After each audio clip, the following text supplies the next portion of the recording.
Most people drive Uber to pay for rent. Well, not me.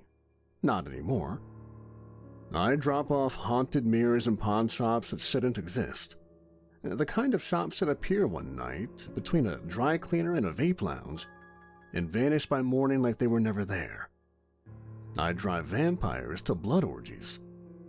I get paid in cash, cursed coins, enchanted jade, and sometimes things that breathe for a few hours before crumbling into dust. But I wasn't always the undead and occult go-to ride guy. I used to be normal. Well, as normal as you can be when you're grinding rideshare in the city that forgot to die. It started on a Tuesday. The night smelled like warm garbage and rain that never came. I was 3 cold brews deep, behind the wheel of an '07 Corolla with 230,000 miles and a personality like a tired camel. My shift had been the usual blend of bad music and worse human beings. A girl who cried about her ex for 23 minutes, a guy who tried to sell me Bitcoin, and someone who definitely pissed in my back seat and tipped me with a fist bump. I was about to call it a night when I got pinged for one last ride. The name on the request was Nico. Just that. No last name, no rating, no profile picture. Red flag city. But it was a long ride with surge pricing, and I needed rent more than I needed my dignity. I pulled up outside this fancy old hotel downtown. The kind of building that had gargoyles on the corners and windows that looked like they'd seen some shit.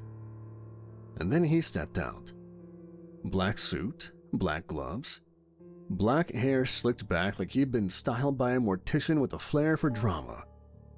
He didn't walk so much as glide, and he smelled like grave moss and high-end cologne, like if death got a subscription to GQ. He opened the door without asking if it was his ride, just got in and said, "Drive me to Lux.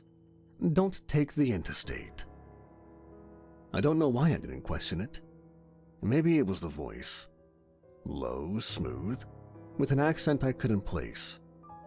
Roman, European, cult leader chic?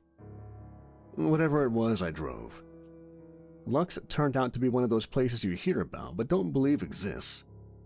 An underground nightclub with no signage, guarded by 2 guys who looked like they bench press humans for fun.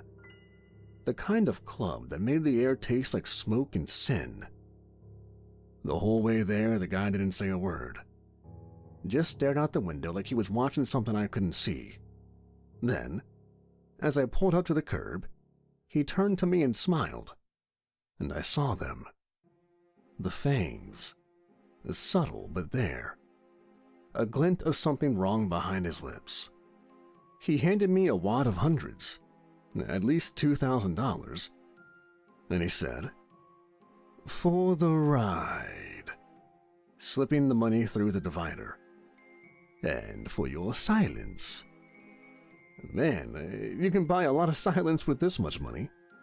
He smiled wider. "Then I'll consider us friends." And then he was gone. Just like that, into the club, past the line, no ID check, no waiting. Like the night swallowed him. Now, a smarter man would have driven home, deleted the app, and maybe gone back to community college. But me? I sat there in my car for 10 minutes with a stack of cash in my lap and adrenaline in my throat, thinking about that smile and those eyes and the way the world had shifted just a little when he got in my car. I was back the next night, and the night after that. It took a week before he gave me his card. Black as ink. No writing except a symbol I didn't recognize, and a number etched in deep red foil. "Call if you want more," he said. I waited about another week, and then I called. The next ride wasn't to a club. It was to a place in the woods that didn't show up on GPS, down a gravel road that scraped the undercarriage of my car and nearly took off my muffler. I figured it was some kind of private party. Instead, I rolled up on what I can only describe as a rave for monsters. There were bonfires and music, but also things with wings and claws and glowing eyes, dancing and howling and chanting in languages that made my ears ring. I swear, one guy had antlers and was levitating. Another looked like he was made of smoke and teeth. No one even glanced at me, except Nico, who stepped out of the car like a king returning to court. He handed me another stack of cash before he vanished into the crowd. As he turned, he looked at me, and this time he didn't bother to hide his fangs. "You'll be hearing from me again." And I did. That was 3 years ago. Since then, I've delivered cursed mirrors, ancient relics, live beings, some sedated and some not, and once, a box that rattled and meowed and then exploded into moths. I don't ask questions. I don't touch the cargo.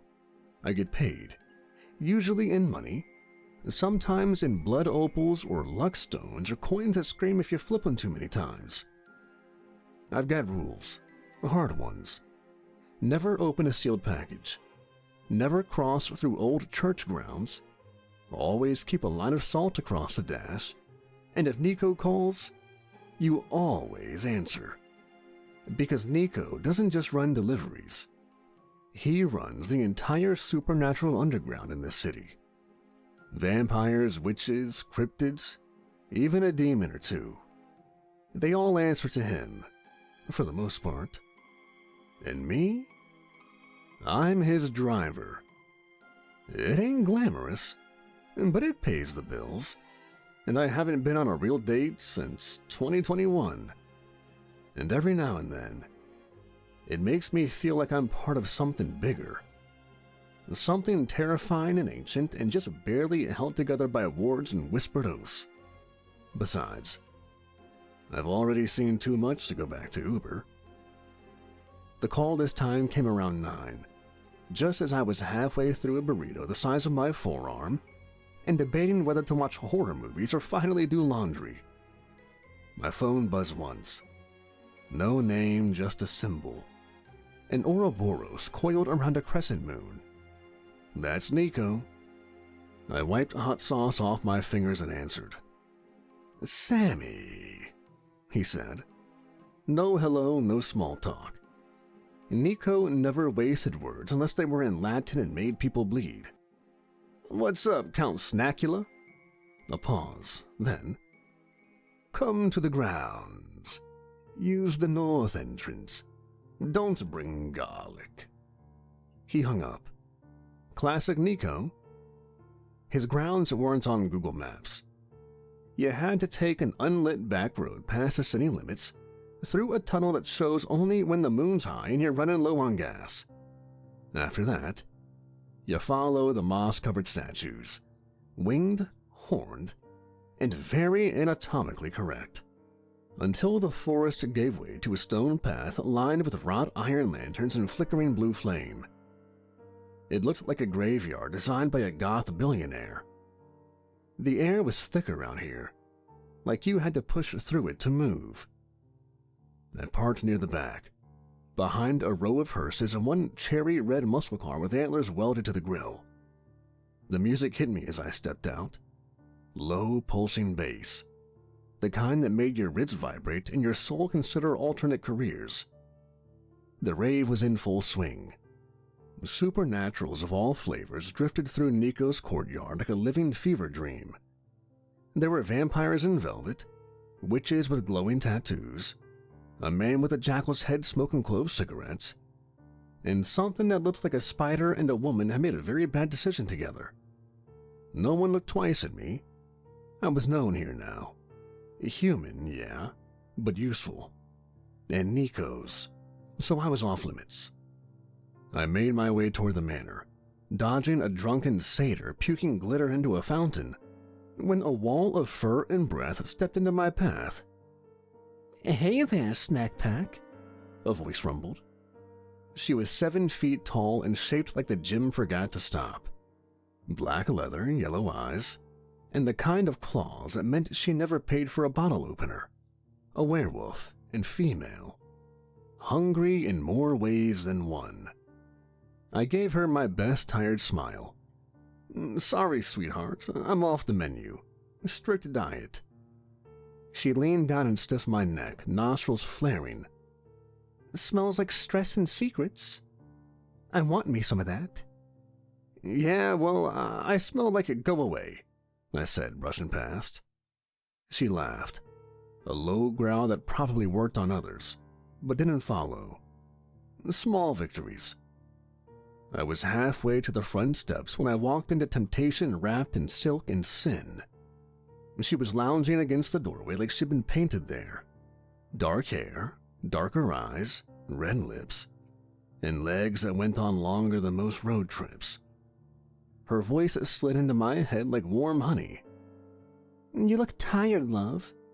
Come inside. Let me take the edge off. A succubus, of course. Her aura hit like an airbag. Pressure, heat. The sudden feeling that nothing in the world mattered more than her. My brain fogged. My feet stopped. I could almost hear her name, feel it on my tongue like a flavor I'd forgotten. One step. Just one. She held out a hand, fingers tipped in gold. And then... Enough. Nico's voice cracked through the air like a whip. The spell broke. I stumbled back, heart racing, head spinning like I'd been deep-fried in lust and bad decisions. The succubus gave Nico a slow blink. You're no fun, darling. Find another human, he said. And that was that. She melted into the crowd, and I finally remembered how to breathe. Nico looked at me, pale as ever, dressed in a midnight suit with a red handkerchief and a face carved from old stone and better centuries. You have no resistance to charm, magic. She caught me off guard. Also, she had great presence. He didn't smile, but I caught a twitch at the corner of his mouth. Come, we have business. He led me through his manor.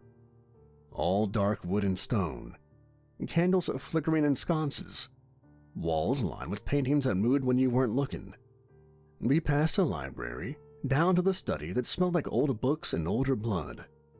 There, on a pedestal wrapped in iron chains and salt lines, sat the package. A box. Blackened iron. Runes carved deep into the surface like it had been branded by a god in a bad mood. It pulsed. Not with light or sound, but with weight. Like the air around it bent into submission. This is the Eye of Icarax, Nico said. He didn't touch it, just stared. Sounds fun. What's it do? Shoot lasers, make toast? Nico's eyes narrowed. It belonged to a dead god. One who judged entire civilizations with fire.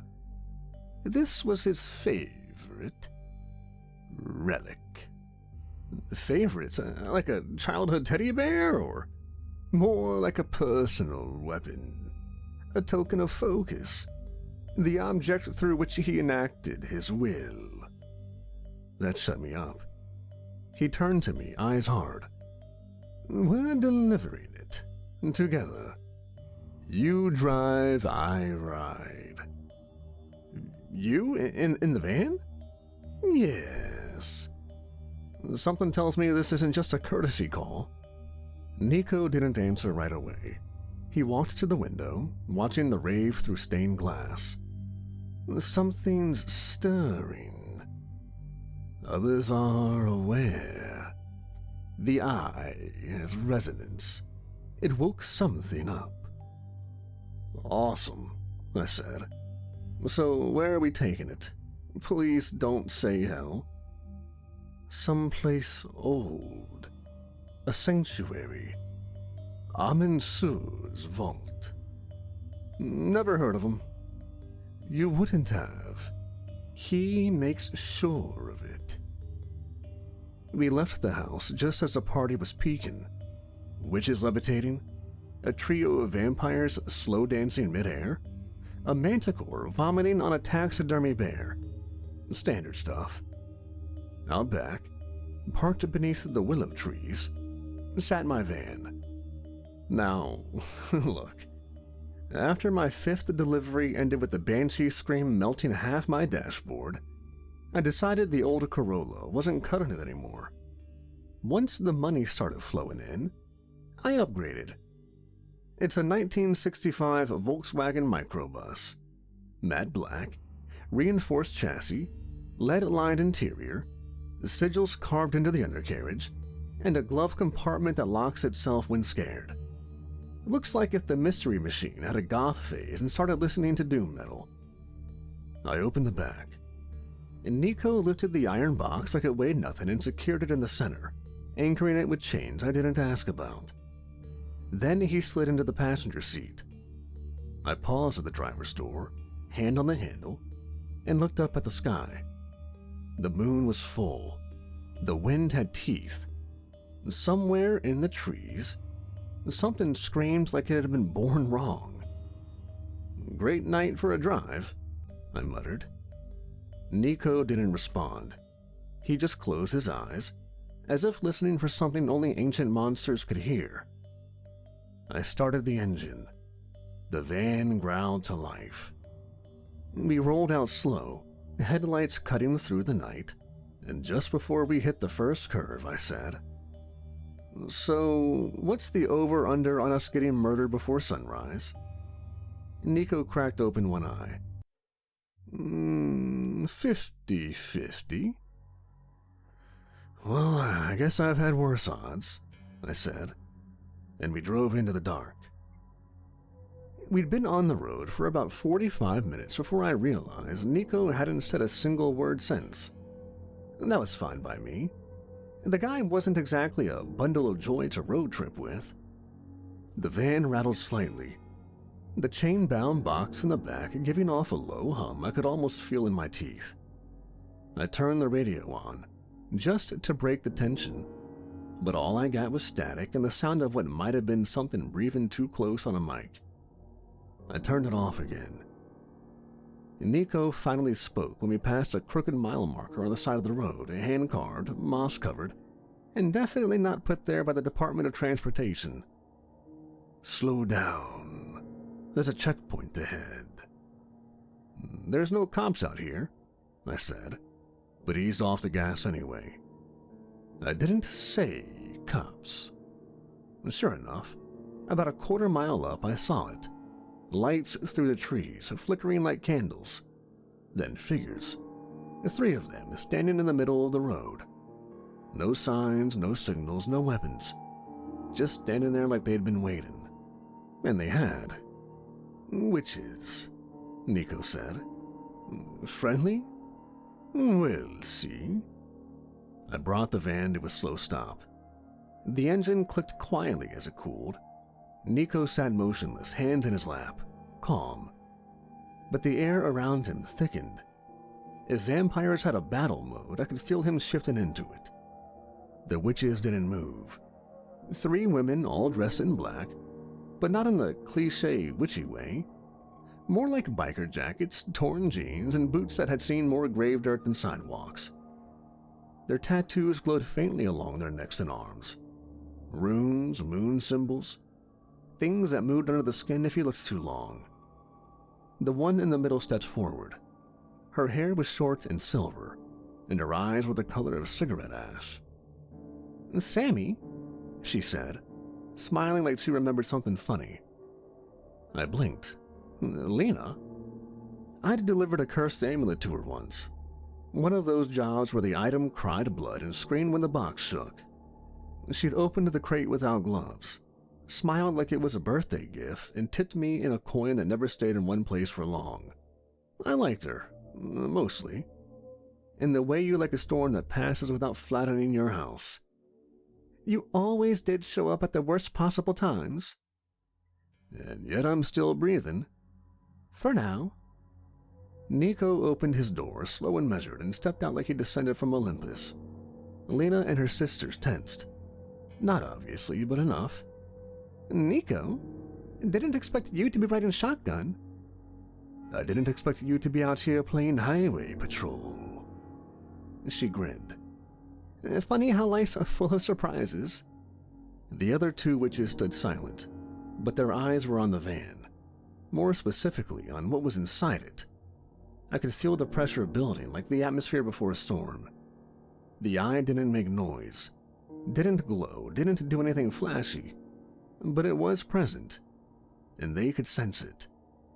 Lena circled the front of the van, peering into the windshield and then back at me. You're carrying something nasty in there, Sammy. Yeah, well, rent's due. She cocked her head. You even know what it is? Something old, something heavy, something Nico doesn't want me touching. Smart of him, she said and turned to Nico. We'll make this simple. Trade us the box. We'll take it somewhere safe, bury it where even the guys won't sniff it out, and you get to walk away. No. That was all Nico said. No posturing, no threats, just no. Lena nodded like she'd expected that, then walked closer, boots crunching over gravel.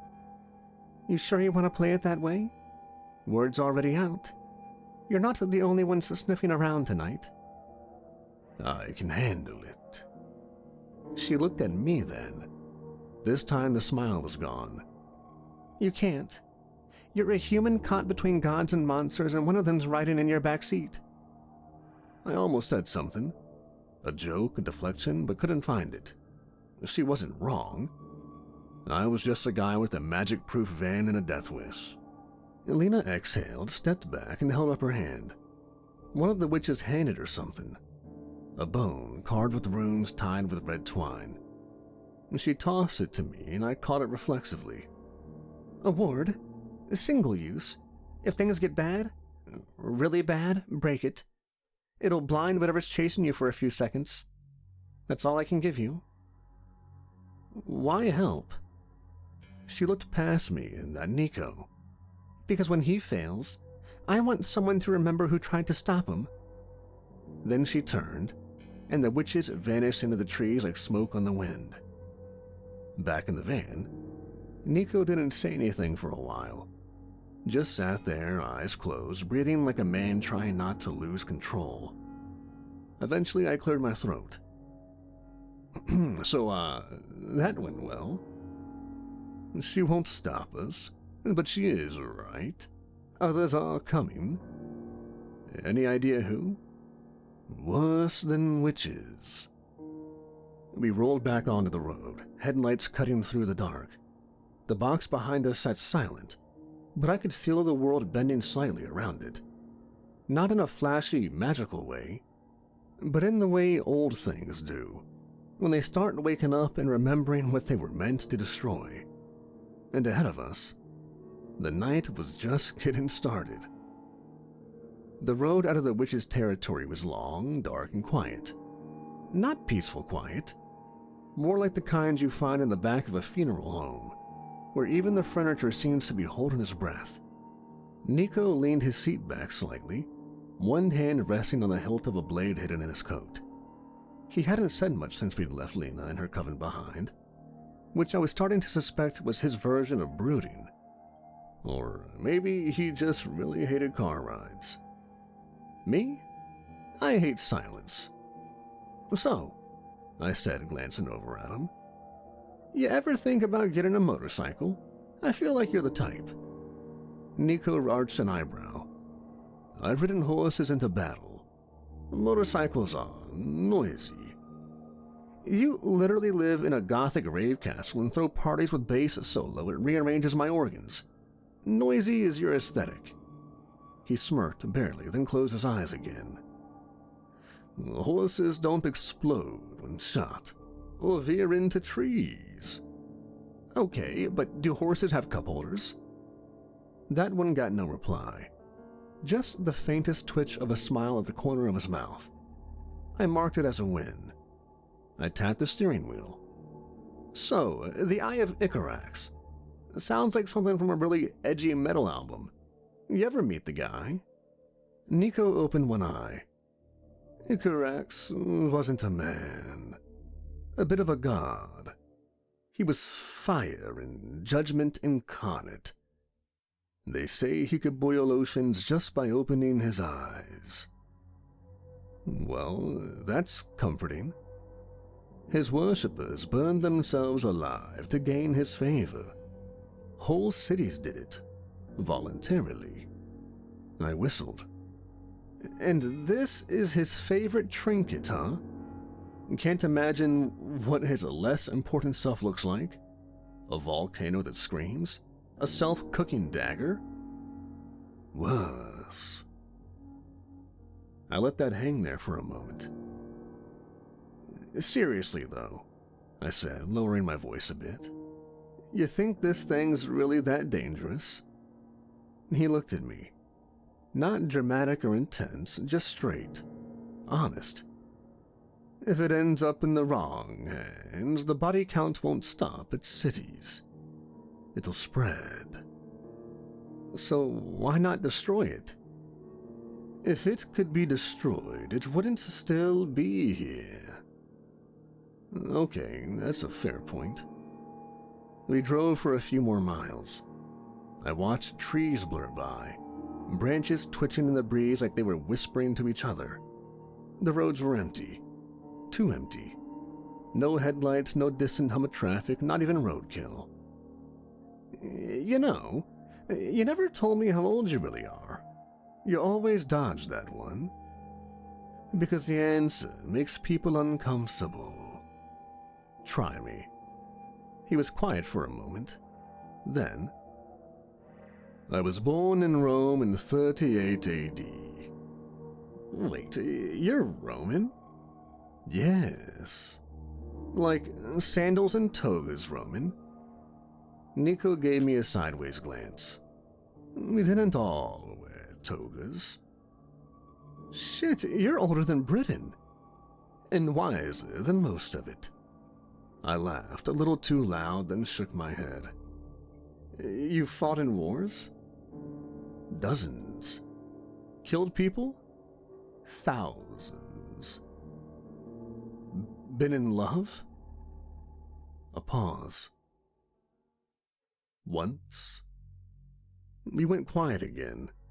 This time, though, not awkwardly. There was a weight to Nico that didn't always show unless you really looked. Like his eyes had seen too much and stopped trying to forget. So, why this gig? Courier of the creepy and cursed? Seems beneath a 2,000-year-old demigod. He didn't answer immediately. I figured he was ignoring me until he said, because I got tired of ruling. Power is a poison you drink until your reflection disappears. To him. Also, the hours are flexible. I snorted. And that's when the van stuttered. Not a mechanical failure, more like something pulled at it. Like gravity had hiccuped. What the? The headlights lit up behind us, then to the left, then to the right. A rumble shook the air, low, hungry, and close. Engines. Motorcycles. I glanced at the side mirror. 1, 2, 3, 7 of them. Riding close, their lights like angry eyes in the dark. They were fast, too fast, and they were gaining. Oh, hell no, I muttered, gripping the wheel. Nico sat up straight. Gray fangs. Just 2 words. Cold and flat. You know them? I asked, my fingers tightening around the steering wheel. They're werewolves. Old school, nomadic. They run in packs but ride like wolves. Fast, loud, territorial, and meaner than hell. I glanced in the mirror. They were closer now, 7 of them at least. All wearing studded leather jackets, helmets with bone spikes, or no helmets at all, and just snarling faces half shifted under the moonlight. One had a necklace made entirely of fingers. Another had glowing eyes and a jaw too wide, like his skull had popped out of alignment on purpose. What the hell do they want with us? They don't want us, they want the eye. Oh, right, the nuclear bomb in my back seat. Great. The road ahead twisted through the woods like a snake in heat. No lights, no signs, just trees pressing in on both sides. I pushed the gas, but the van wasn't made for racing. It rumbled and shook, the engine grumbling like it had arthritis. They shouldn't be here. Not this far east. Someone tipped them off. I didn't like the sound of that. One of the bikes gunned it and pulled up alongside the driver's side. I caught a glimpse of the rider. Shaved head, face painted like a skull. His mouth split in a too-wide grin full of gold fangs. He looked at me and mimed slitting his throat. "Friendly bunch," I muttered, yanking the wheel slightly to nudge him off. He peeled away laughing. Another biker roared up behind us and chucked something. A chunk of metal wrapped in barbed wire. It bounced off the roof with a sick thud and rolled down the windshield, smearing it with some kind of black, sticky goo. "What the hell is that?" I asked. "Blood hex. Keep your windows shut." "Yeah, well, no shit." The van jolted as something heavy landed on the roof. Metal crumpled. The whole frame sagged like we'd picked up a moose. Then came the sound. Claws scraping down the sides, slow and deliberate, like nails on a chalkboard attached to a meat grinder. Nico pulled something from his coat. A short, curved blade with the handle made of bone and silver runes etched so deep they pulsed faintly in the moonlight. "Drive. Don't stop, no matter what." "What are you gonna do?" He kicked open the passenger side door, stood on the running boards like some kind of undead cowboy, and climbed onto the roof. "Oh, good grief. I don't get paid enough for this," I muttered, gripping the steering wheel tighter. Above me I heard snarling, then a crack, and the van shook hard to the left. Something, or someone, hit the ground behind us with a wet crunch. Then came another howl, shorter, more guttural, full of pain. The biker on my right tried to swerve into us. I countered, swinging the wheel and slamming him into a tree trunk just off the shoulder. He exploded off the bike like a rag doll wrapped in fur, and the bike careened off into the brush. Another wolf landed in front of us, right in the headlights. Not on a bike, but on foot. He sprinted across the road and tried to sideswipe the van, claws digging into the metal siding like it was tinfoil. "Get off!" I shouted, jerking the wheel. The van slid onto the gravel shoulder, throwing sparks as the tires bounced and caught. I barely kept it straight. The bastard clinging to the side screamed, half human, half beast, all teeth, and tried to punch through the window. Then, in a blink, his head disappeared in a blur of motion. Nico dropped back through the passenger door like he was stepping off an elevator. His coat was slashed, his shirt soaked in blood.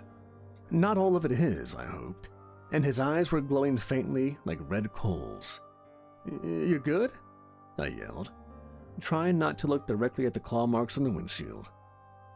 "One of them clipped me with silver. It'll slow me down." "Cool, fantastic, love that for us." Behind us, the remaining bikers regrouped. I could see two of them fiddling with the chain between their bikes, stringing it across the road like a trap. Another one, larger than the others, wearing a vest with a blood-stained patch that read, "Pharaoh President," was gaining on us fast. Nico looked back. "If we hit that chain, we're done." "Yeah, I figured." I scanned the road. The trees pressed in, but there was a break just ahead. A narrow logging trail, barely wide enough for the van, but it might take us around. "Hold on," I muttered and yanked the wheel right. The van screamed in protest as we left the road and hit the dirt. Branches slapped the windows, mud flew. I could barely keep it steady as we bounced over roots and rocks.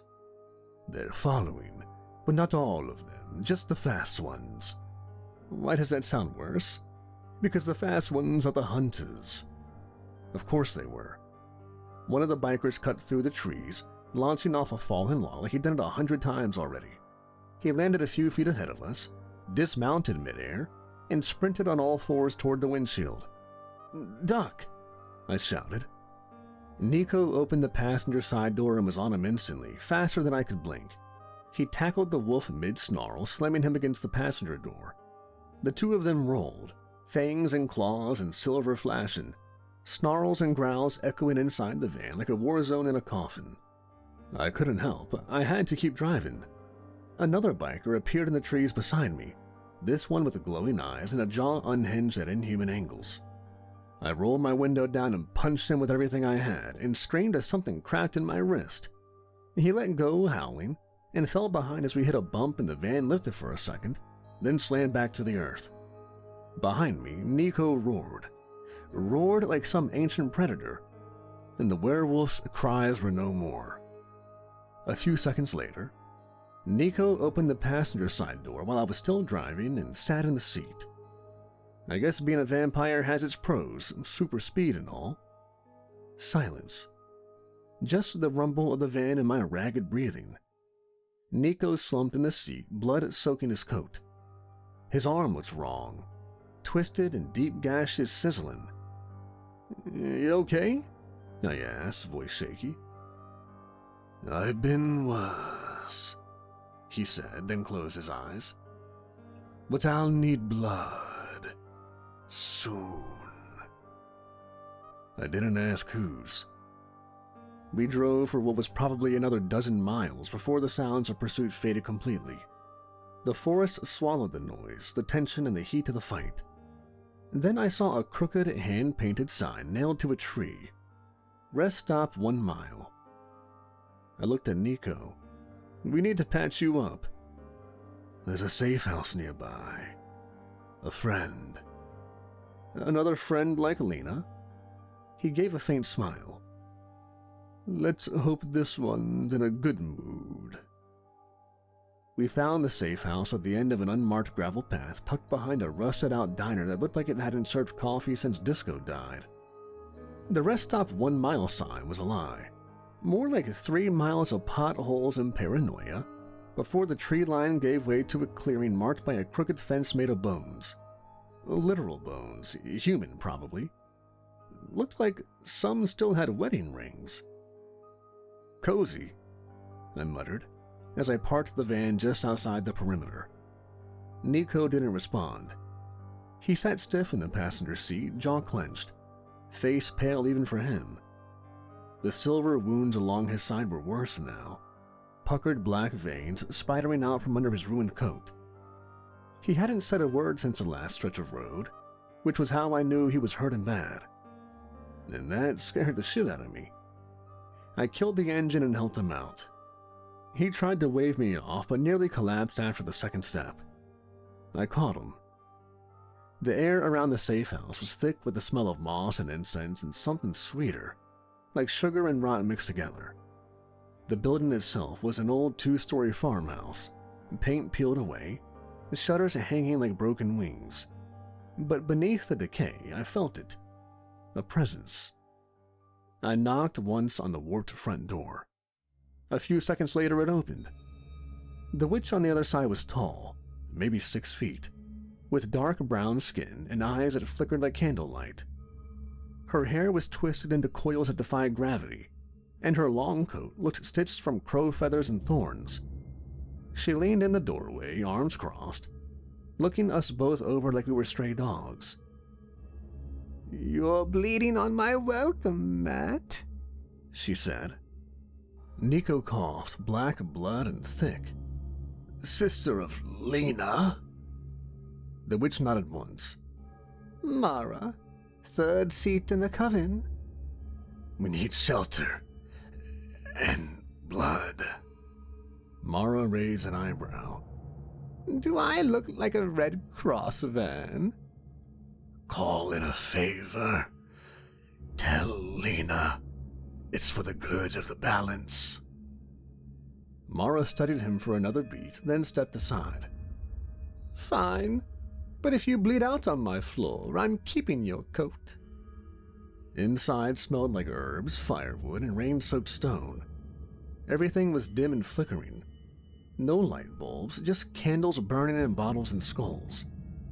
The walls were lined with jars full of things I didn't want to look at too closely. A taxidermied bird turned its head to follow me as we walked through the hall. Mara guided Nico to a carved wooden chair in front of a low-burning hearth. He sat, trembling slightly. Sweat or something like it beaded on his forehead. "I'll get blood," she said, already walking. I stood awkwardly beside him, unsure what to do. "You all right?" "I've had worse," he muttered, but his voice was dim and thin. Mara returned with a glass goblet filled to the brim with blood so dark it looked like oil. Nico took it with both hands and drank it in slow, hungry gulps. His throat worked with each swallow. Some color returned to his face, but not enough. And still, the wounds didn't close. Mara noticed it too. She crouched beside him, tilting his chin with a hand tipped in silver rings. "You've fed, but you're not healing," she said, frowning. Nico said nothing. "Let me see," she said. He hesitated, then peeled back the torn fabric of his shirt. The gashes across his ribs were deep, inflamed, and wrong. The skin around them pulsed with a faint, sickly light. "That's not silver poisoning, that's a curse." "A werewolf clawed him. That means something?" She turned to me, surprised I spoke. "Most don't, but yes. Some werewolf packs use cursed claws dipped in hex ink and filled with blood rites. It's not designed to kill quickly." I looked at Nico. "What?" Nico looked paler than usual. His jaw tightened. "Can you fix it?" "I can undo it, but not without cost." "Money's not a problem," I said quickly. Mara smiled, showing her white teeth with a little too much gum. "Oh, honey, you're in a witch's house. We don't take PayPal." She stood, walked to a cabinet, and began pulling herbs and vials and bones from glass jars. Her voice floated over her shoulder. "My coven will claim a favor, a standing debt, one that can be called in at any time, one that cannot be refused." Nico didn't blink. "Done." "Just like that?" I asked. He glanced at me. "We don't have time to bargain, and you can't drive this thing alone." Fair enough. Mara laid out a ritual circle of salt, iron nails, and black candles. She used a needle to draw blood from Nico's palm, muttered words in a language that made the flames bend sideways, and poured a green liquid over the wounds that hissed and smoked like acid. Nico screamed. It wasn't loud, but it was raw. The air thickened. The flames danced violently. The wound on his ribs began to knit closed, the black veins retreating. Mara swayed slightly as she finished, sweat on her brow. "It's done." Nico's breathing slowed. He flexed his hand, skin whole again. "You'll be back to strength by nightfall. Until then, avoid sunlight and idiots." "Noted," he said, glancing at me. "Hey, still in the room?" "And you, driver?" "Sammy." She raised her eyebrows. "Take care tonight. Tell Lena I held up my end. Your favor's marked." "I'll remember," Nico said, slowly rising. We stepped back into the night, the air colder now. The forest didn't feel as if it was watching, but it didn't feel safe either. Nico climbed into the van, slower this time, but there was strength in him again. "You good?" I asked, starting the engine. "Better, but the clock's ticking." "Yeah, so what now?" "Now we finish it." The road narrowed the further we drove, from paved to cracked asphalt to dirt and finally to something that barely qualified as a trail. Trees pressed in close, branches like arms, roots rising up like knuckles. The van creaked with every bump, the headlights catching flashes of worn stones, twisted symbols, and bones tangled in roots. Nico hadn't spoken in 20 minutes. He stared out the window with that 1,000-yard stare, or 2,000-year stare, like he wasn't just watching trees, but remembering things he hadn't tried to think about in centuries. "Feels like we're driving into a place that doesn't want to be found," I said. "It doesn't. That's the point." I let the silence stretch. "Still, if you're trying to hide the most dangerous artifact on the planet, building your vault in the Appalachian Hills seems low-key." "This isn't Appalachia anymore. Not really. We crossed the threshold 10 miles ago." That wasn't a metaphor. Not with him, not tonight. Eventually the van couldn't go any further. The trail ended at a wall of stone, moss-covered and cracked with no path forward. Just a crooked wooden sign half-rotted into the ground, burned into a single word in a language that made my head hurt to read. "This is it," Nico said, stepping out of the van. I followed, the cold hitting like a slap. The trees behind us didn't look the same anymore. Thicker, older, and wrong. Nico popped the back of the van. The eye sat in his iron box, still chained, still pulsing like it had a heartbeat of its own. He lifted it without a sound.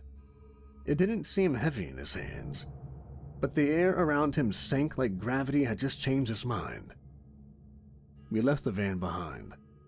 The hike wasn't long, maybe a mile, if that, but every step felt like we were walking backward through time. The trail was barely there, marked only by faint etchings in the rock and low cairns made from bones bleached by centuries. My flashlight didn't help.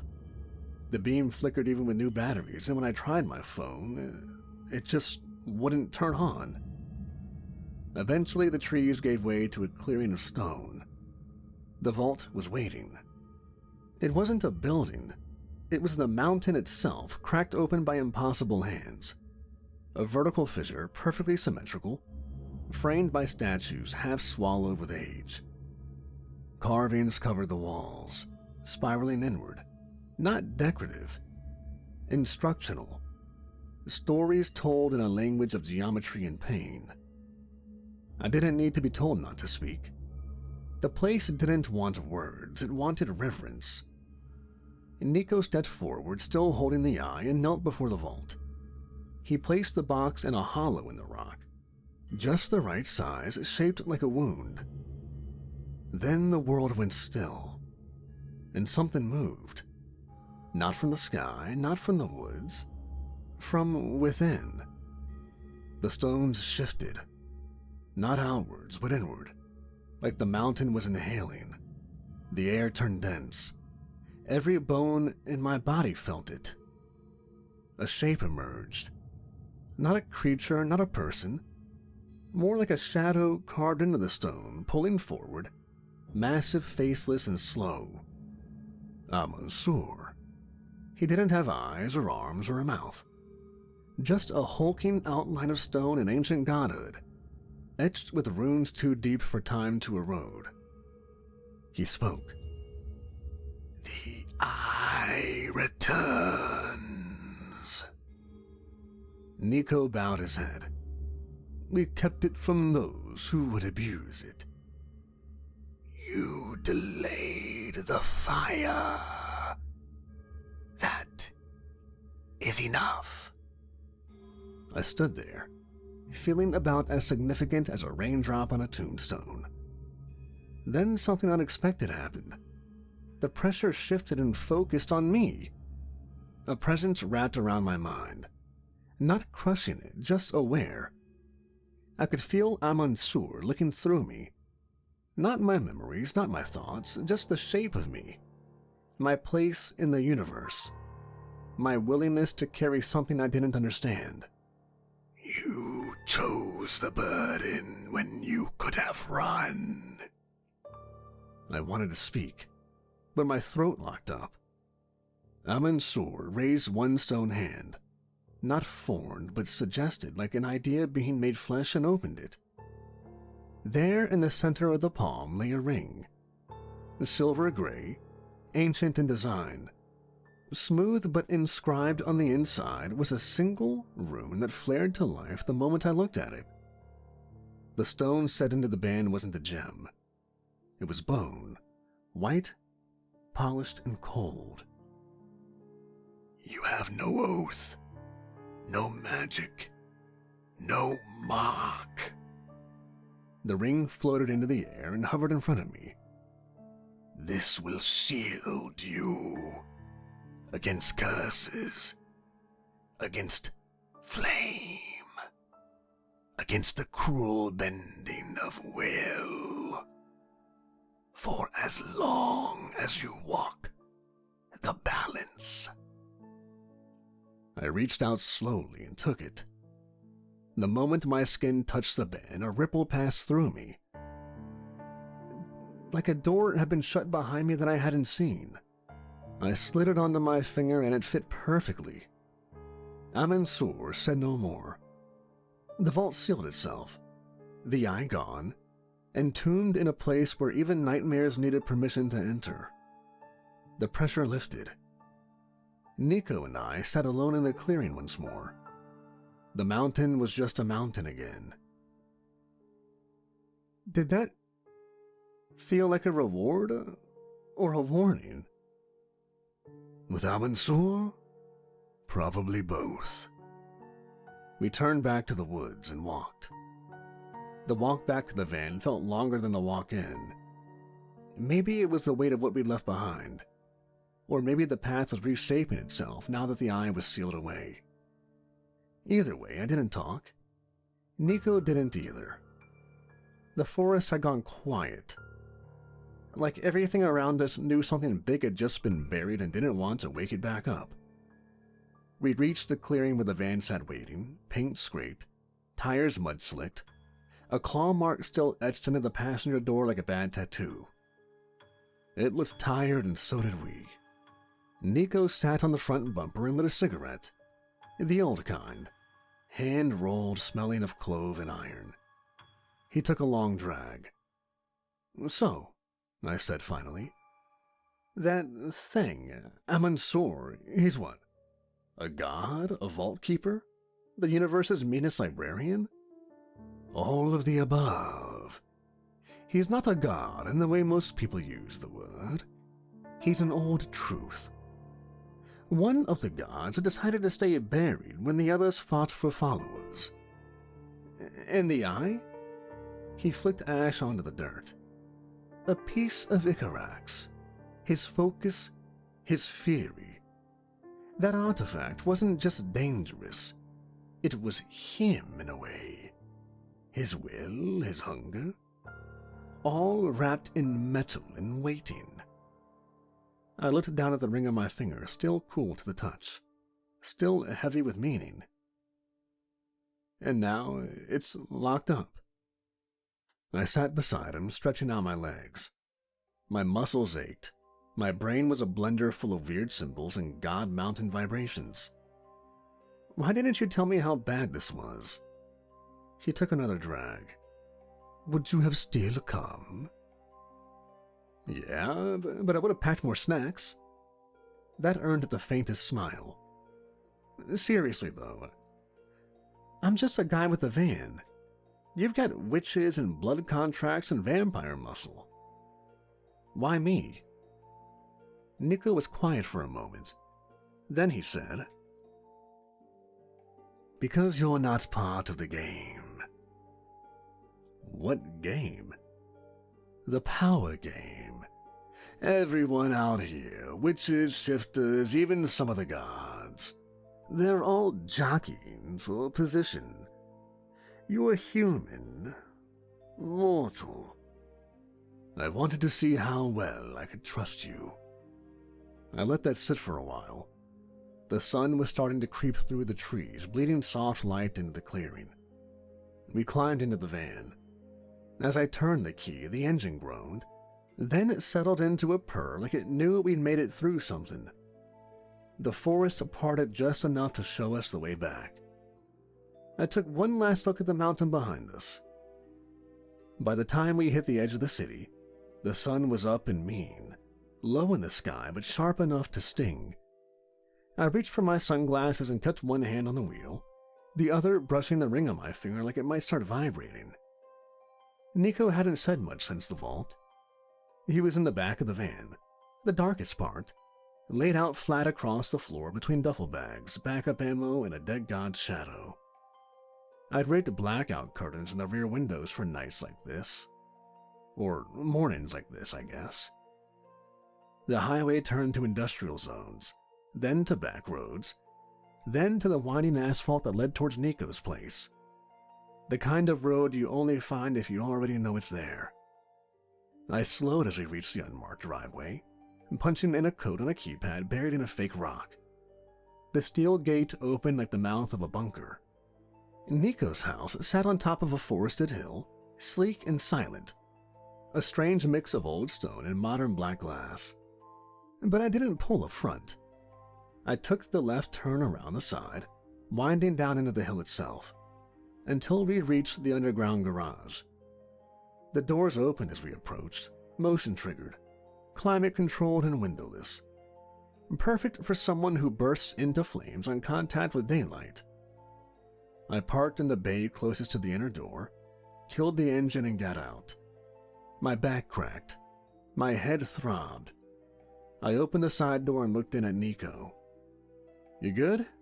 I asked. He sat up slowly. His skin had gone from ghost pale to corpse gray. He looked like something unfinished but alive. "I'll manage," he said, voice low. I didn't offer to help. I knew better. He moved on his own, slow and stiff but steady, disappearing through the interior door that led into the house. It sealed behind him with a soft hiss.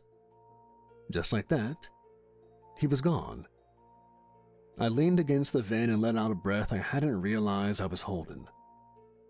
The garage was silent, still, cold, but not unpleasant. I stayed there for a minute, just to clear my head. The ring on my finger felt heavier now. Not in a magical way, just in a real way. Like a reminder. Eventually, I climbed back in the driver's seat and pulled out, retracing my route through the hidden roads. The sun was higher now, and the world looked too normal for everything that had just happened. I didn't feel like a hero. I felt like a guy who'd driven a bomb into the woods and hoped it didn't go off in his lap. I rolled through downtown, then out toward my side of the city. Low buildings, empty streets, laundromats still closed. I pulled into a diner parking lot like I liked. Not the food, which was garbage, but for the quiet. I sat there a minute, engine ticking, caffeine long burned off. Eventually, I said it out loud, just to hear it. Whew, that was a lot. No one answered. I sat there a little longer, watching the sunlight creep across the dashboard, slow and harmless from inside the tinted glass. The ring caught a sliver of it and didn't flinch. Neither did I. I looked into the back seat. A stack of cash was waiting there. Nico really gave me the hookup this time. I picked it up. Looked to be at least 10,000 at a glance. Then again, I did have to make some pretty big repairs to the van. The job pays well. The job is dangerous. And for better or for worse, I am the guy they call to drive the night shift.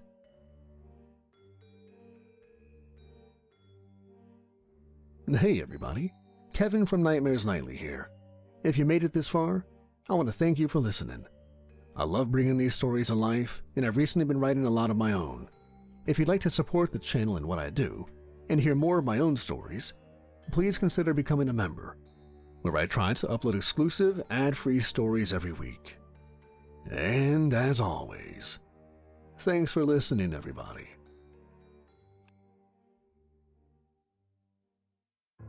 Most people get phone calls, and sometimes I do, but this time I got summoned. It wasn't a ring or a ping or a cheery "you up" text. Nico's calls don't show up on your screen. One moment you're brushing your teeth and scrolling through memes. The next your front door is open. There's a folded card on your kitchen table that you're sure wasn't there a second ago. And it just says, "Drive now." So I did. Nico's mansion is about 40 minutes outside the city if you're obeying traffic laws. I wasn't. I took the back roads, rolled up with my headlights off, and parked outside the wrought iron gate with the same nerves I had the first time I visited. It's the kind of place that makes you feel like the building itself is watching you. Tall stone spires, dead ivy crawling up the walls, and these awful cherub statues flanking the entrance that look more like baby gargoyles and cute Renaissance child. The gates opened on their own. They always do. Never once have I seen a butler or a servant, but things happen around here. Doors open, hallways light up, things clean themselves. Old Roman magic or undead Roomba, I don't ask.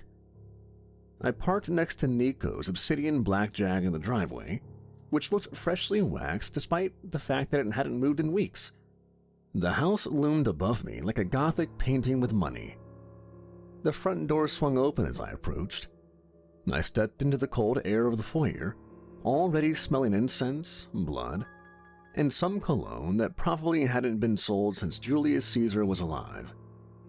And there he was, standing at the top of the staircase like Dracula's cooler older brother, wearing a black three-piece suit, with shirt unbuttoned just enough to show the faint scar of an execution from centuries ago. "Samuel," Nico said, voice like smooth steel.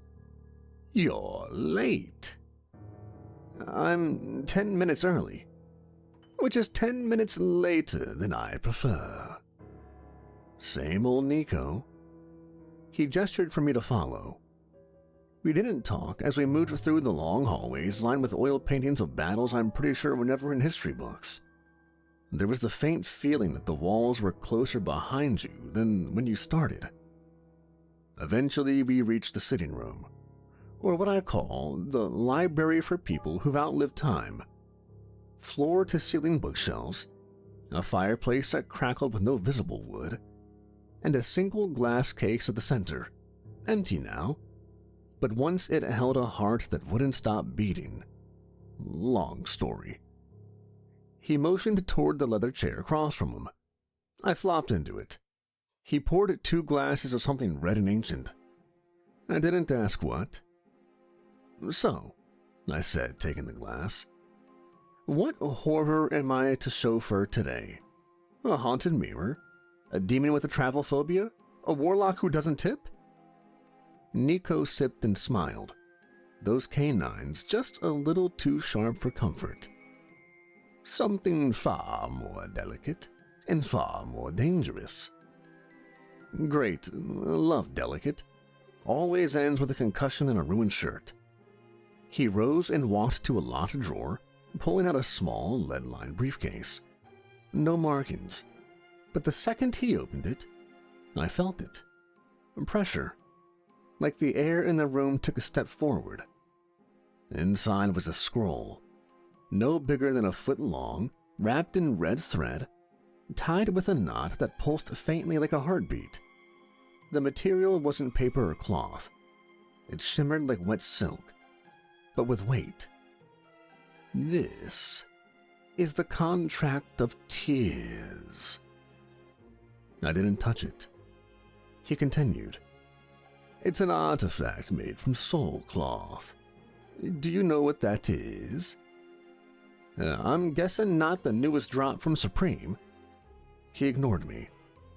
"Soul cloth is woven from the remnants of promises, vows, betrayals, threads of memory and regret, usually used for binding spells, but this is different. It's a contract, a truce between 2 bloodlines that have been at war since the 1940s. He didn't have much to say. I already knew. "Cutter Vale, Red Howl." Nico nodded. "And Seraphine Moreau." Of course, The Vampire Ice Queen and the Werewolf Biker King. If the Hatfields and McCoys were supernatural crime lords with centuries of vendettas and body counts, it'd be them. They agreed to this? I asked. With conditions. The contract must be signed at neutral ground, and once signed, delivered to an arbiter for sealing. Who's the arbiter? Not your concern, Sammy. Just get it there. Once delivered, the truce becomes binding. Breaking it invokes consequences. What kind? He looked at me in that way he does when he's deciding whether I need to know the truth, or just enough to get through the night. The kind that ends dynasties. I leaned back and took another sip. Sounds fun. So, where's this handshake happening? Nico smiled. A place you've never been. Papa Stix's. That name felt heavy, like it echoed even though no one else was in the room. You're sending me to Papa Stix? Doesn't he eat liars for breakfast? He enforces neutrality. It's the last truly balanced ground in the city. Both Seraphine and Cutter agreed to meet there. You'll bring the contract. They'll sign. And then you'll drive it to the arbiter before anything goes wrong. And when exactly does something not go wrong? He raised his glass. That, Sammy, is why you get paid. I exhaled, feeling the weight of it already. The scroll was wrapped in a thick velvet pouch, layered in binding sigils that looked like they were written in salt and scorched ash. It rested in the passenger seat of my van like a sleeping animal. Harmless if you left it alone, dangerous if you poked it too hard. I didn't poke. I just drove. Midnight was in full swing. The roads were quiet in that way that only the city's supernatural zones ever are. Too quiet. I was heading to Papa Stix's, and even though Nico had assured me it was perfectly secure, my gut was already tightening like a fist in my stomach. The route Nico gave wasn't on any map. I followed broken roads that didn't exist until I drove on them, past streetlights that flickered to life only when I neared, and alleys that curved into themselves like the city was folding in to keep me hidden. The scroll pulsed faintly in the seat beside me, like it had a heartbeat I wasn't supposed to hear. I was 3 blocks from the edge of the known city when I caught it. Just a shimmer in the rearview mirror. Movement and fast. I slowed, shifted in my seat. My fingers hovered near the controls I'd rigged into the dash. These weren't buttons you'd find in a normal van. I made quite a few modifications since my last delivery with Nico to an ancient god. These buttons were things built from jobs gone wrong, from advice given by witches and cash paid to exorcists and one very helpful goblin who worked in car audio systems. The shimmer came again, closer now. No lights, no engines. Just something riding the wind like a bad thought. Then I heard it. The grind of claws against pavement, and the low, guttural rumble of a growl too deep to be human. Gray fangs. I flipped a switch. The van's undercarriage thrummed as holy oil sprayers came online. I hit another button. Headlights surged to full beam, laced with glamour-breaking incantations etched into the bowls by a blind enchanter. Everything in front of me lit up like a crime scene, and that's when I saw them. 3 motorcycles, matte black, rimless wheels, tires wrapped in barbed chain. Their riders weren't human. Not anymore. Twisted werebeasts, hulking and pale beneath patchy leather and cracked helmets. Their eyes glowed yellow under the light. One had a machete strapped to his back. Another carried what looked like a morning star forged out of a mailbox and a demon spine. They pulled up on either side of me, flanking me with grins full of broken teeth. The lead rider raised a gloved fist, signaling something behind me. I glanced in the mirror. Shit. A fourth bike. No rider, just a shape wrapped in smoke. A silhouette riding nothing. Its limbs too long, its mouth sewn shut with silver wire. It wasn't a werewolf. It wasn't anything natural. This was demon muscle bought and paid for. The Grey Fangs were pulling out all the stops. I floored it. The van roared to life. Micro-burst enchantments firing under the hood. My little upgrade from Mara after the last time someone tried to hijack me mid-run. The van lurched forward like a cannonball, tires screaming, enchantments holding the frame together like duct tape on a prayer. The Grey Fangs gave chase immediately. They were fast. Faster than I expected. The leader, biker with the machete, lashed out with a chain from his wrist, trying to hook the back of the van. I flipped the second switch on the dash. The van coughed out a mist of grave dust and blessed silver filings. The chain hit it and let out a wail like it was alive. The rider swerved, howling as the dust burned through his gauntlet. I skidded around a corner and took a shortcut through an old rail yard that hadn't been used in 40 years. Rusted train cars, empty cargo containers, spirits of broken transit hung in the air like cobwebs. It was the kind of place you only found if you were lost, or if the city wanted you to be found. The two remaining bikers kept pace. One of them left off his ride mid-chase, claws digging into the roof of my van. I felt the metal bend, heard him snarling. I flipped the interior mirror to arcane and saw a pair of glowing yellow eyes leering through the windshield, upside down, drooling. I hit the brakes and the van dipped hard. The rider flew forward, smashed into the hood, rolled off, and hit the pavement in a blur of fur and rage. Then the demon caught up. It didn't ride so much as glide, feet dragging like dead weight, smoke trailing behind it like steam off a brand new corpse. I slammed into the rear of the van with enough force to lift the back wheels. The van groaned but held steady, barely. I reached for the third switch, my oh shit lever. Two rods slid out from either side of the bumper, crackling with runes. One slammed into a fire hydrant, spraying water laced with saint's blood across the alley. The demon shrieked like it had been set on fire, which, in fairness, it probably had. If I could just make it to Papa Stix's, the demons and werewolves would have to call off the attack, lest they take on the wrath of the voodoo priest. I whipped the van around the last corner before Papa Stix's, door sigils glowing like brake lights made of runes, and barreled straight toward a wall. Except it wasn't.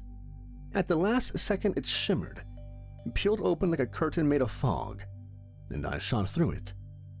The moment the van crossed the threshold, everything changed. Silence, cold, peace. The outside noise vanished, the street disappeared, and I found myself in a massive subterranean chamber, bathed in red light and candle smoke. The sound of jazz drifted up from below, live saxophone low and slow. I rolled the van to a stop, engine hissing, smoke curling from the grill. I sat there for a second, panting, sweat cold on my neck, hands shaking. Then a voice came from outside the driver's window. "Oh, my friend, now that was a hell of an entrance," the man said. He was tall, dressed in a white linen suit that didn't have a single wrinkle, despite the humidity of the underground chamber. Skin like carved onyx, eyes glowing faint blue, and a cane in his hand that looked like it was carved from bone. "Mr. Samuel, welcome to my bar." I exhaled, reached for the velvet pouch, and opened the van door. "Papa Stix, you wouldn't happen to serve whiskey, would you?" He grinned, white teeth sharp against his obsidian skin. "Oh, we serve peace first. But yeah, we got to the whiskey." He tapped the top of his cane against the ground once, and the space around us shifted. Not like a door opening, not like a room turning. It was more like reality rearranged itself to make room for us. The garage I'd pulled into was gone. Now I stood at the threshold of something older than the city above it. The bar was carved into the bones of the earth itself. Huge ribcage-like arches of dark stone running along the ceiling, lit by lanterns filled with floating embers that never touched the glass. Vines of glowing blue fungus crept along the walls. Smoke curled lazily through the air, dancing in patterns that didn't seem entirely bound by gravity. The air buzzed with old magic. Not the glittery kind, not the Hollywood fireball bullshit. This was power that smelled like molasses and grave soil, like rusted coins in the breath before a curse. "This way," Papa Stix said, leading me past a line of velvet ropes. Beyond them, the place opened up like a fever dream cocktail lounge meets paranormal embassy. And to my left, a table of witches playing cards with animated hands floating above the deck, each movement accompanied by a flicker of green fire. One of them looked up at me and winked, a third eye on her forehead blinking sideways. And to my right, a pair of succubi lounged across a black velvet couch, sipping from fluted glasses filled with something far too red and too thick to be wine. One locked eyes with me and smiled. My skin itched where her gaze landed. I looked away fast. A warlock with silver-streaked dreadlocks danced slow with a siren in a dress made of liquid shadow. Her voice, even in soft humming, made me feel like I should be drowning somewhere.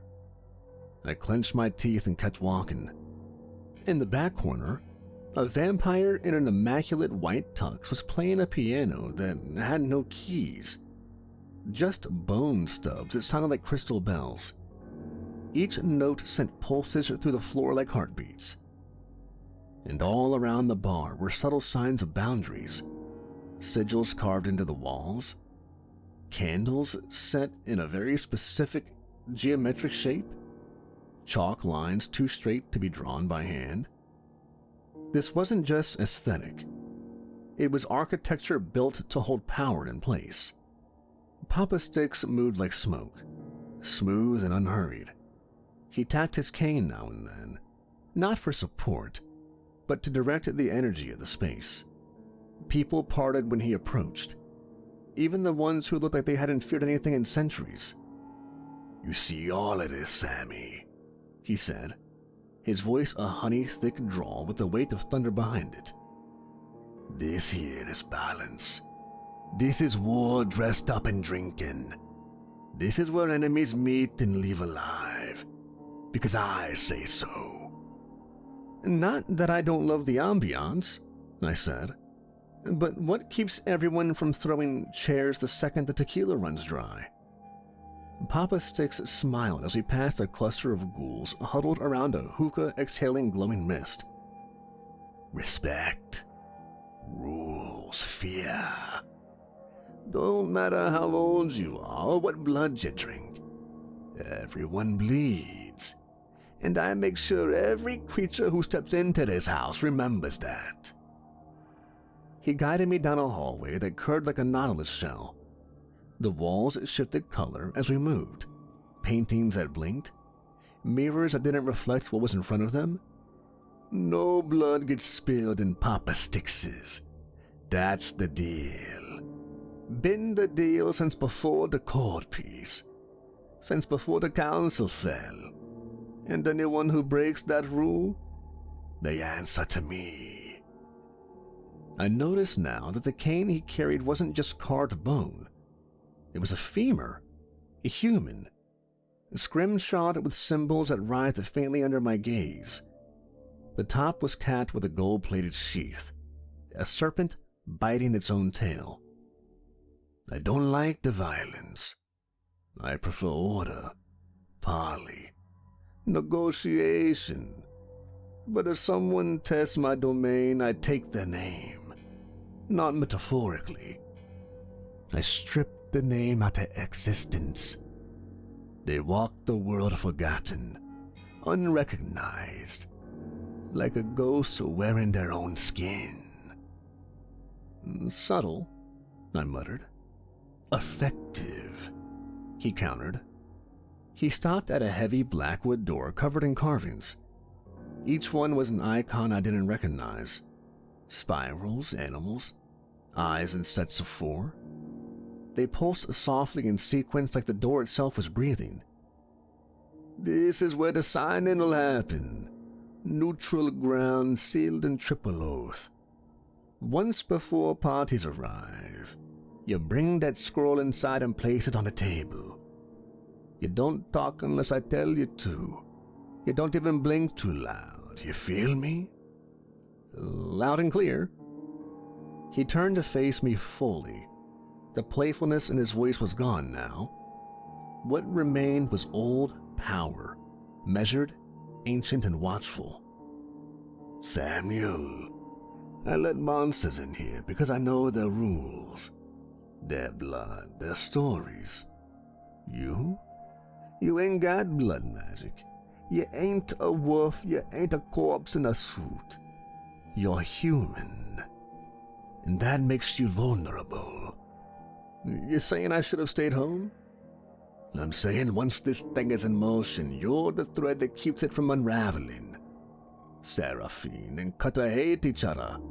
They'd snap each other's necks for looking crooked if I weren't the one pouring the drinks. But they both agreed to sign. That means something, and you're the one trusted to carry the damn scroll." I swallowed.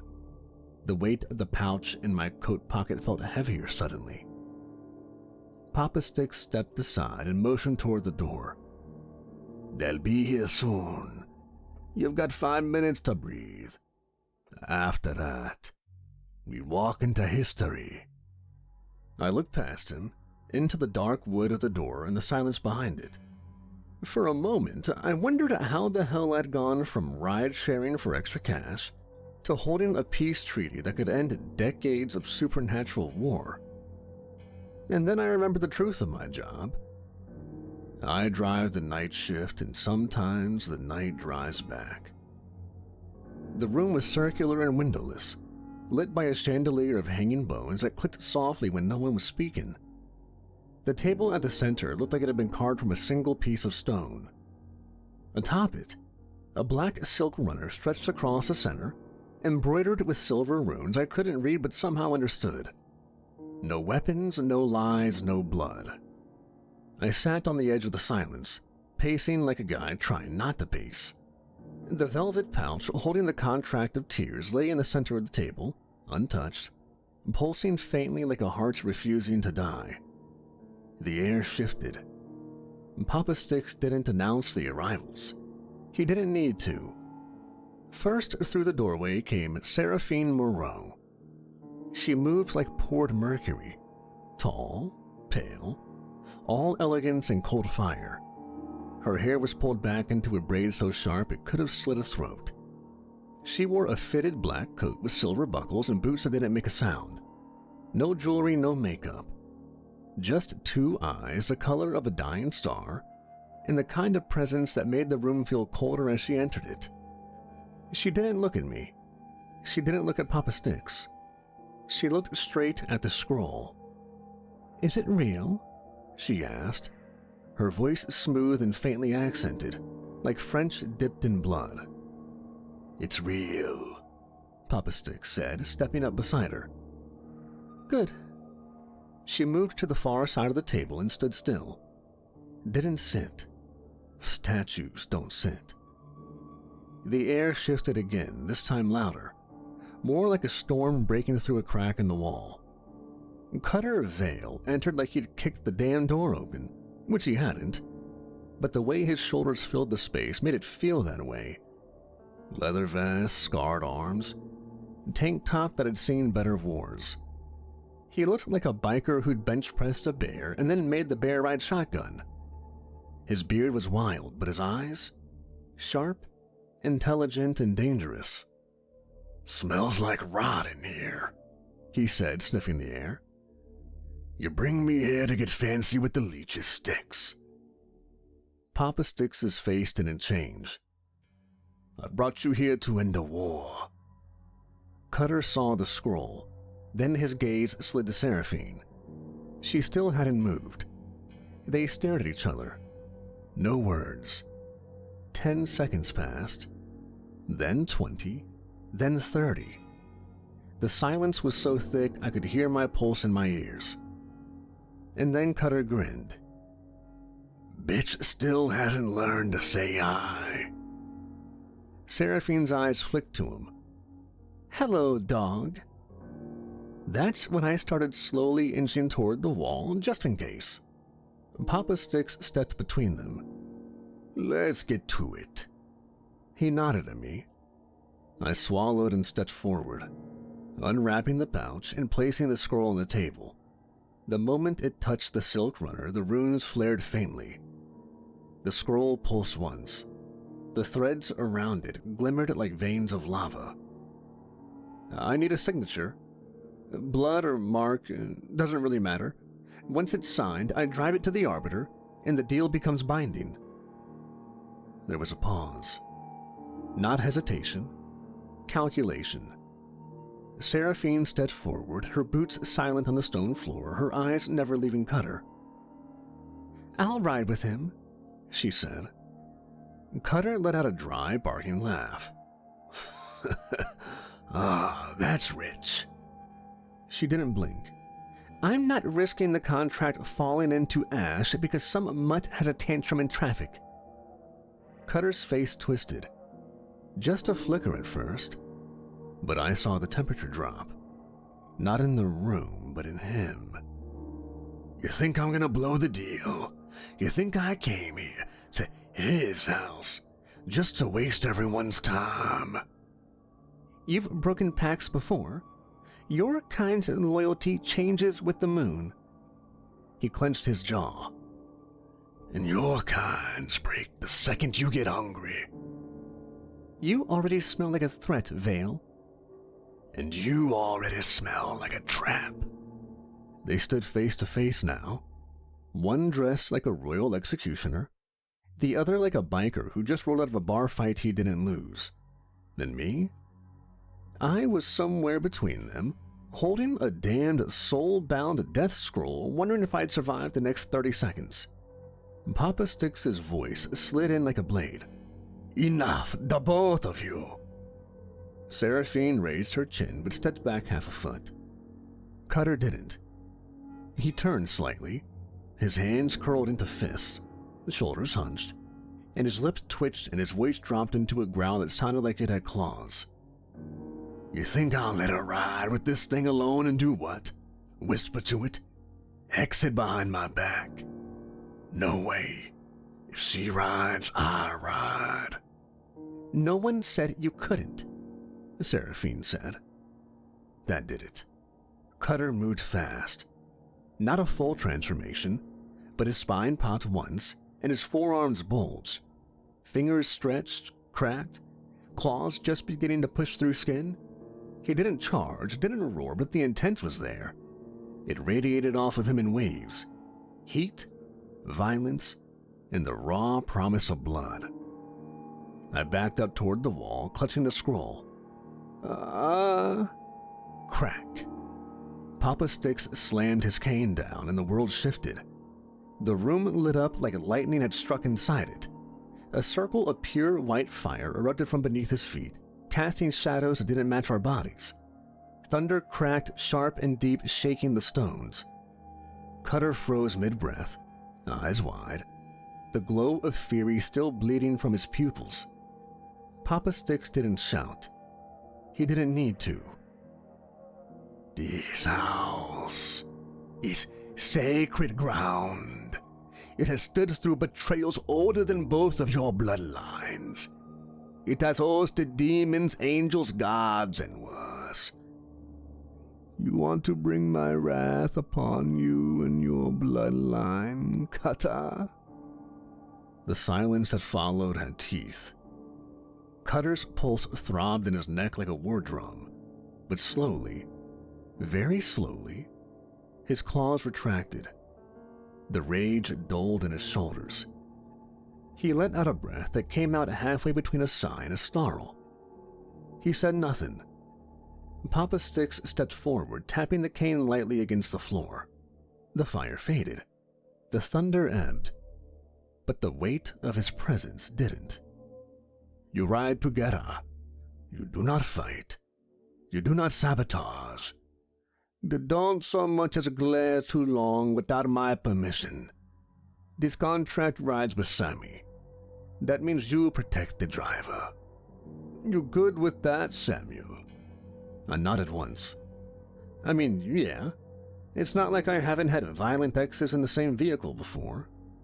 No one laughed. Fair enough. Papa Stix stepped forward, and with a flick of his fingers, the scroll unrolled itself across the table. The soul cloth shimmered, lines of ancient ink glowing faintly in pulses, like the contract itself was breathing and waiting. He produced a dagger from inside his jacket, short, curved, and carved from bone. He placed it gently between the two war-born monsters like he was setting down a child. Sign. Make it in blood. Seraphine didn't hesitate. She drew the dagger toward her, pricked the tip of her finger, and pressed it against the parchment. Where her blood touched, the ink pulsed red and then sank into the fibers like it had been thirsty. Cutter followed, wordless, rough. He sliced his palm, then pressed it to the space beside hers. The parchment quivered under the contract, like it recognized war and demanded its price. As soon as both signatures settled, the scroll snapped closed of its own accord. The velvet pouch lifted slightly, drawing it in like a magnet, and sealed tight with a whispering sound, like 1,000 voices exhaling all at once. The pact was signed. Now, it had to be delivered. And that was the dangerous part. Cutter finally spoke, his voice rough. We ride. Seraphine simply gave a faint nod. Papa Stix stepped back toward the table, giving the scroll one last glance. Then we begin. The moment that contract leaves my walls, the protections end. No more rules, no more sanctuary. The next step takes you through the wild. You break faith now, and not even I will be able to stop what follows.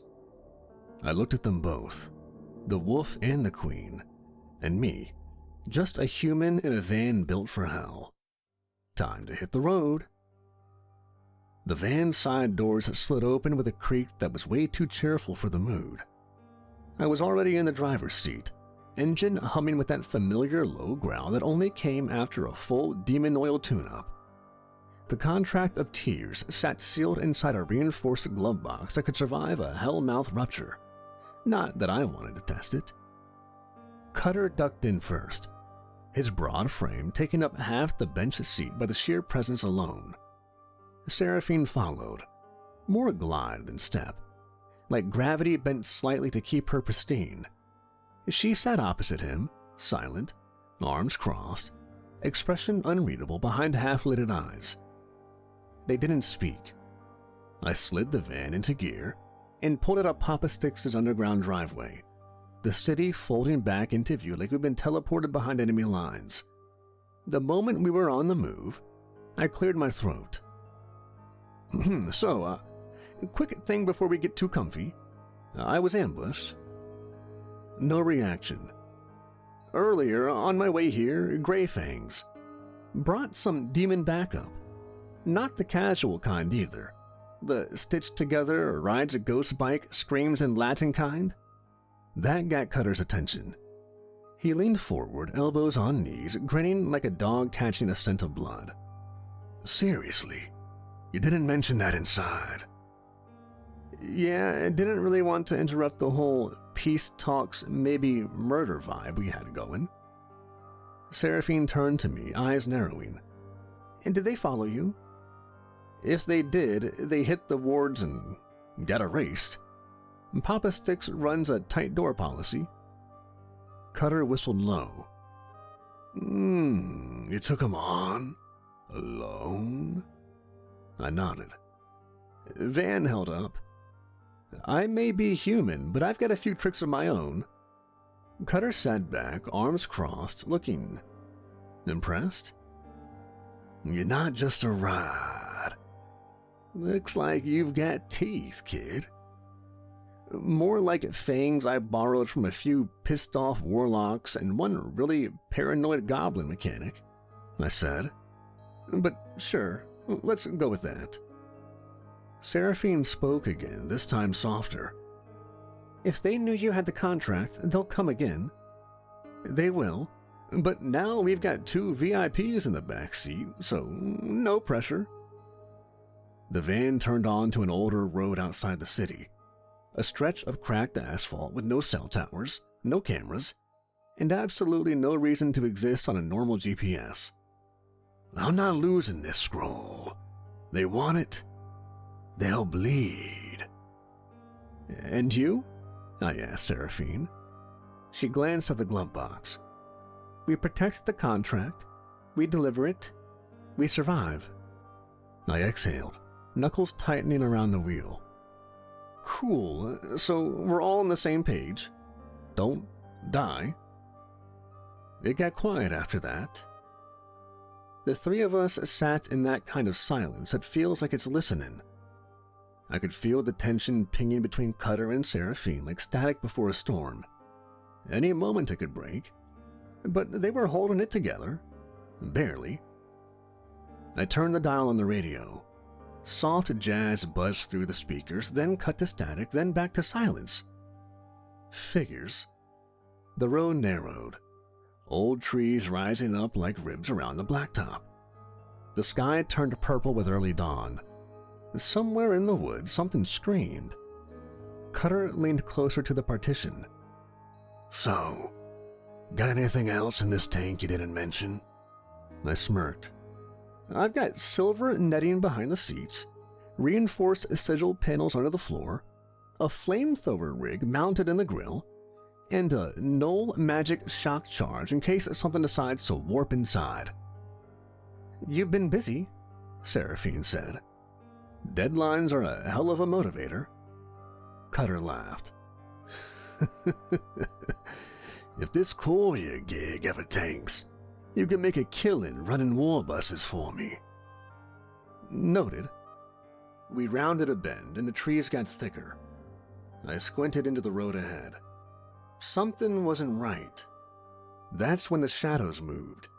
I slammed the brakes just before we crossed a bridge. In front of us, blocking the path, were 6 figures. 3 werewolves in tattered gray fang leathers, and 3 demons that looked like they'd been stitched together from fire and regret. The wolves snarled and cracked their necks. The demons hissed in unison, their eyes glowing with violet fire. Well, there goes the quiet ride. Time to stretch. Seraphine opened the side door without a sound and floated out like a shadow cast backward. Her boots didn't touch the ground until she was already 10 feet from the van. I hit a switch on the dash. The back panels dropped, revealing a mounted rack of enchanted weapons and anti-creature defenses. Cutter grabbed 2 spiked gauntlets from the wall and slid them on like old gloves. Sammy, keep the van in one piece. I'll do my best, I said, throwing the gear shift into neutral and reaching for the emergency rune lock. The moment Seraphine moved, it was like the world had just slowed down for her. She flickered into motion, a blur of black and pale light. The first demon didn't even scream before its head was separated from its body, the flames inside it sputtering out like a candle. Cutter charged in after her, a wall of muscle and claws. One of the werewolves lunged and caught Cutter in midair, slammed it into the pavement, and roared. His back twisted, bones reshaping, his body swelling with raw power. Not fully transformed, yet, but enough to make the other 2 wolves backpedal. One demon tried to flank him. Bad call. Cutter turned mid-motion and choked it with a gauntleted fist, sending it spinning into a tree with enough force to shatter bark and bone. The tree exploded. The van shook, and I watched from the side mirror. Seraphine's coat flared as she leapt 30 feet straight up, flipped midair, and drove both boot heels into a demon's chest from above, cracking its ribcage and pinning it to the earth. That's when the howling started. More gray fangs. 4, 5, 6 maybe? I turned the key in the ignition, punched the rune lock, and pulled out a detonator. The road was too tight to drive through, but I didn't have to drive through. I backed the van up 20 feet, punched the code into the dash, and said, "Cutter, move!" He peeled off, dragging a wounded wolf with him, and Seraphine blurred to the tree line. I hit the button. The flamethrower mounted in the grill activated with a roar, sending a wave of burning light across the road. It caught 2 wolves mid-sprint, their fur igniting like kindling. Screams tore through the trees. Cutter tackled one from behind, breaking its spine. Seraphine grabbed the last demon by the jaw and whispered something in a language that made my ears ring even from all the way over here. The demon imploded, folding into itself and vanishing into a burst of ash. Smoke filled the air, bodies littered the forest floor, and silence returned. Cutter limped back to the van, blood on his fists, grinning like he'd just come out of a bar brawl. A hell of a first stop. Seraphine climbed back in, pale as ice but untouched. I opened the glove box, checked the scroll, still pulsing, still sealed. "They're not going to stop," I said. "No," Seraphine agreed, "but neither will we." Cutter looked at me, then at her. For once, he didn't look like he was about to rip her throat out. "We keep the kid alive. Get the scroll to the Arbiter." I fired up the van again and pulled out onto the road. Next stop, ruin or peace. And with the 2 most dangerous beings I'd ever met riding behind me, the road was about to get real dark. The sky hung low and thick with clouds the color of rotted parchment. We were far beyond the reach of streetlights now, deep in the bone-white back roads that only showed up on maps drawn in blood and whispered about in exorcist confessionals. The van rattled over cracked pavement, tires humming a low, jittery rhythm, as I kept one hand on the wheel and the other hovering over the dashboard's defense grid. Cutter and Seraphine sat in the back like statues made of old war stories and bad decisions. Neither of them had said a word since the last fight, and honestly, I was grateful. The air in the van was already thick with tension, and I didn't need a philosophical throwdown between Fur and Fang while dodging infernal road hazards. The first sign of trouble came when the road blinked ahead. Not disappeared, not turned, it blinked, like it flinched from view and snapped back into existence. The trees on either side shifted too, leaning in, curling like they were eavesdropping.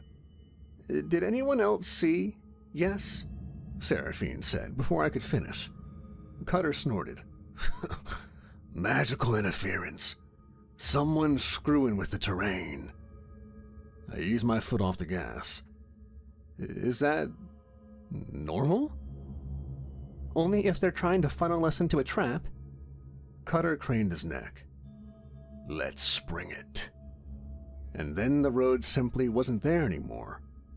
The van jerked forward as the blacktop beneath us vanished and dropped us onto hard-packed dirt covered in ruins so old they looked fossilized.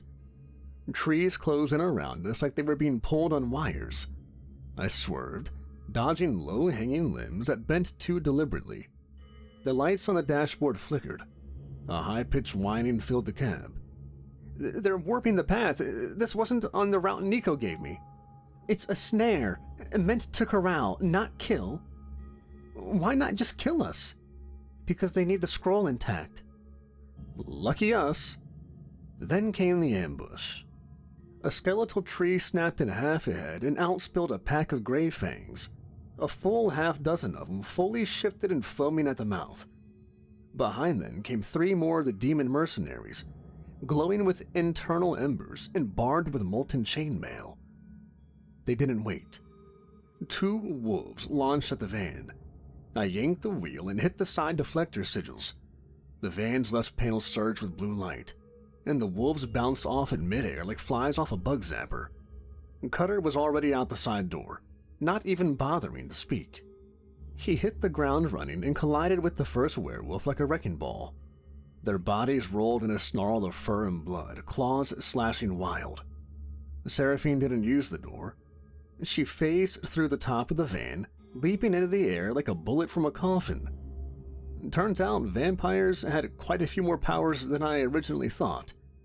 She landed on one of the demon's mid-incantation, driving her heel into its chest with such force its body cratered into the earth.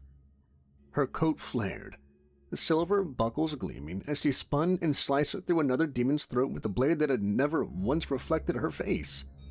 I triggered the van's perimeter wards. A pulse of protective force rippled out from the tires, knocking back the attackers just long enough for me to open the side compartment and grab a flare gun loaded with anti-possession phosphorus. Cutter was in full beast mode now, towering, snarling, half wolf, half tank. He grabbed one of the gray fangs by the leg and swung it like a bat into another, sending both flying through a ring of warped trees.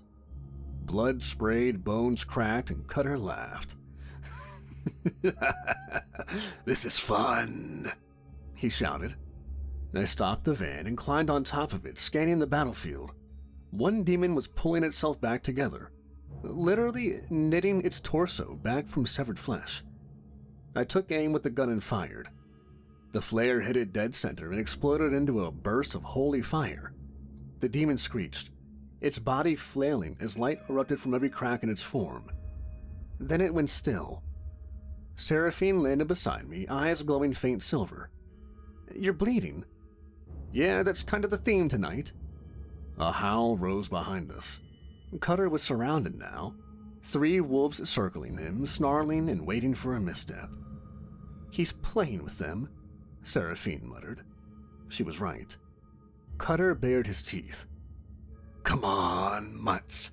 Let's see if your pack still remembers how to fight." They lunged.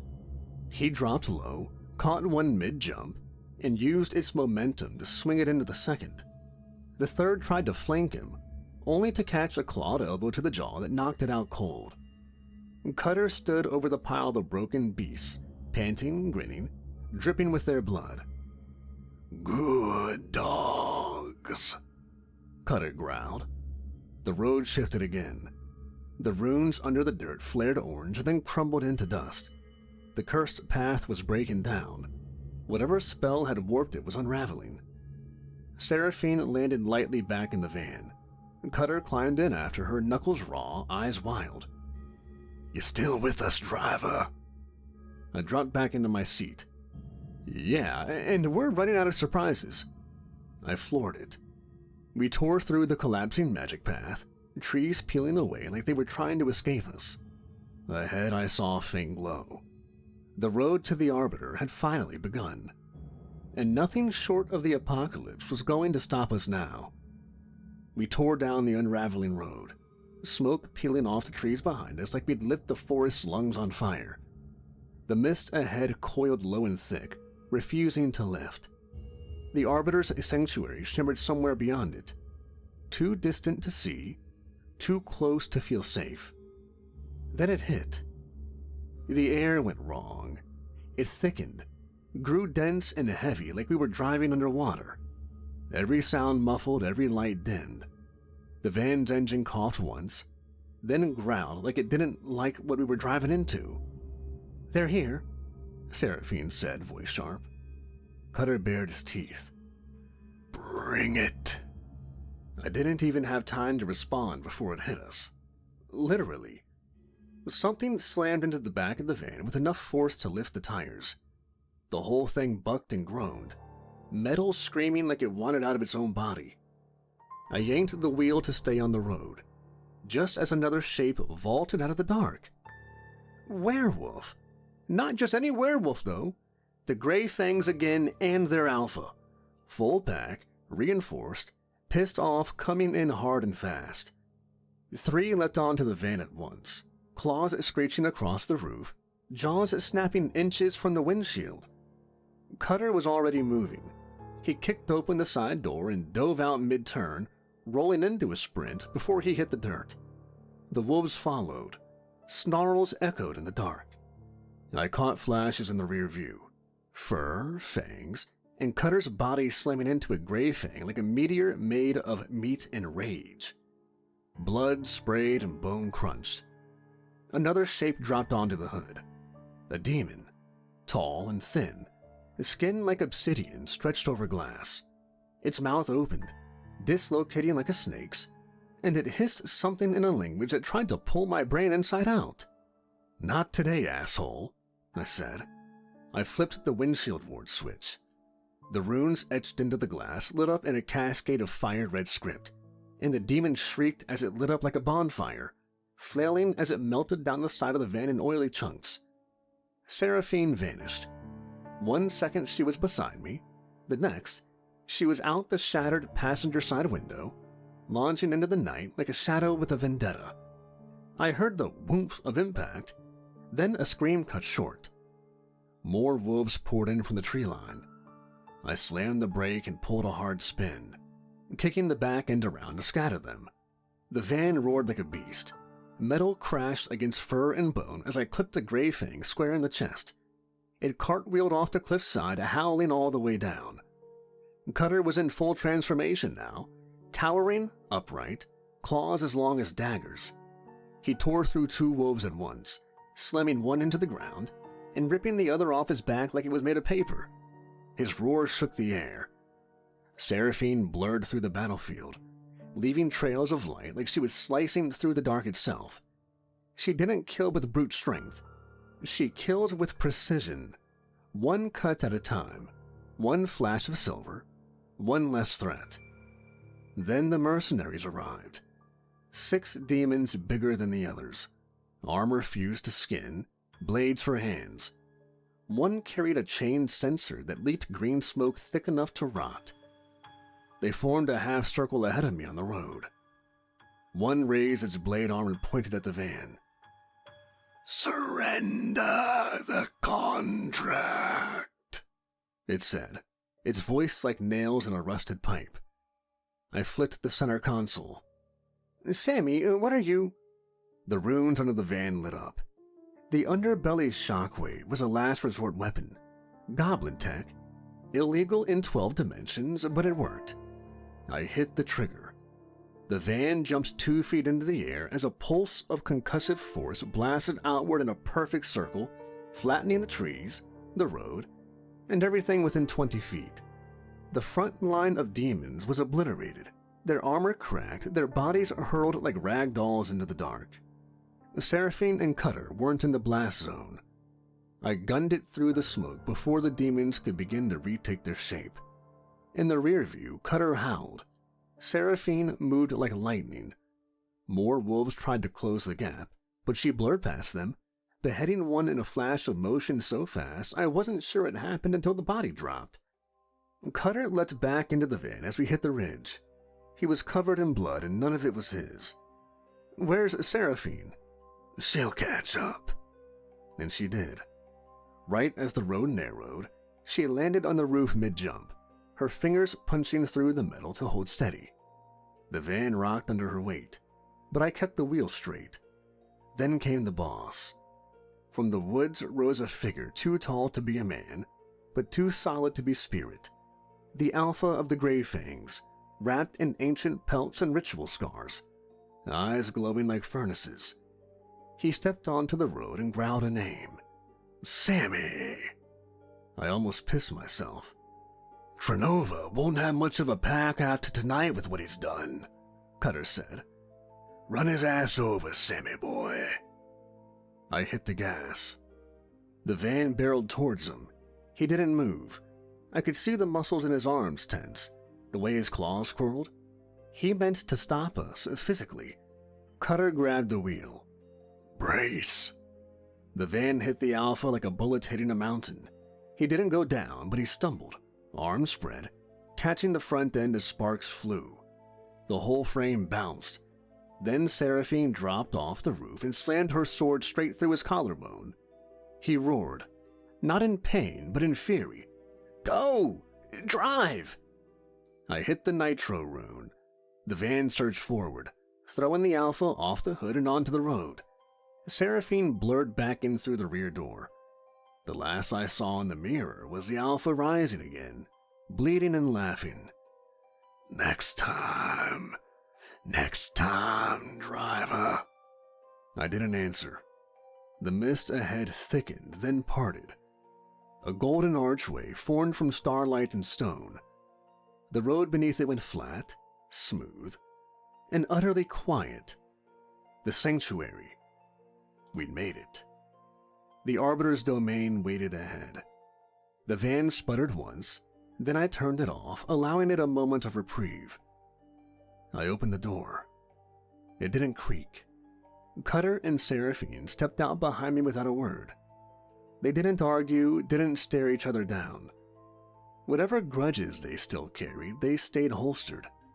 You didn't brawl in the shadow of judgment. Ahead of us, the path rose. A long obsidian walkway, polished like wet glass and flanked by stone braziers with flame that cast no heat and even less light. At the far end stood the structure, a cathedral built for no religion, towering and wrong at its angles, ribbed with bones and basalt. A door waited at the top of the steps, 12 feet tall, made of what looked like pressed ash and teeth. I held the scroll. It pulsed in my hand, not with life, but with presence, like it knew it was almost home, ready to complete its mission. We walked. Cutter said nothing, his claws still crusted with demon blood. He looked calm now, eerily so, like the weight of violence had finally slid off of his shoulders. Seraphine walked like she had her own gravity. The faint burn of sigils flickered beneath her collarbone, reacting to the air. Her expression hadn't changed once since we arrived. Not fear, not reverence, just pure focus.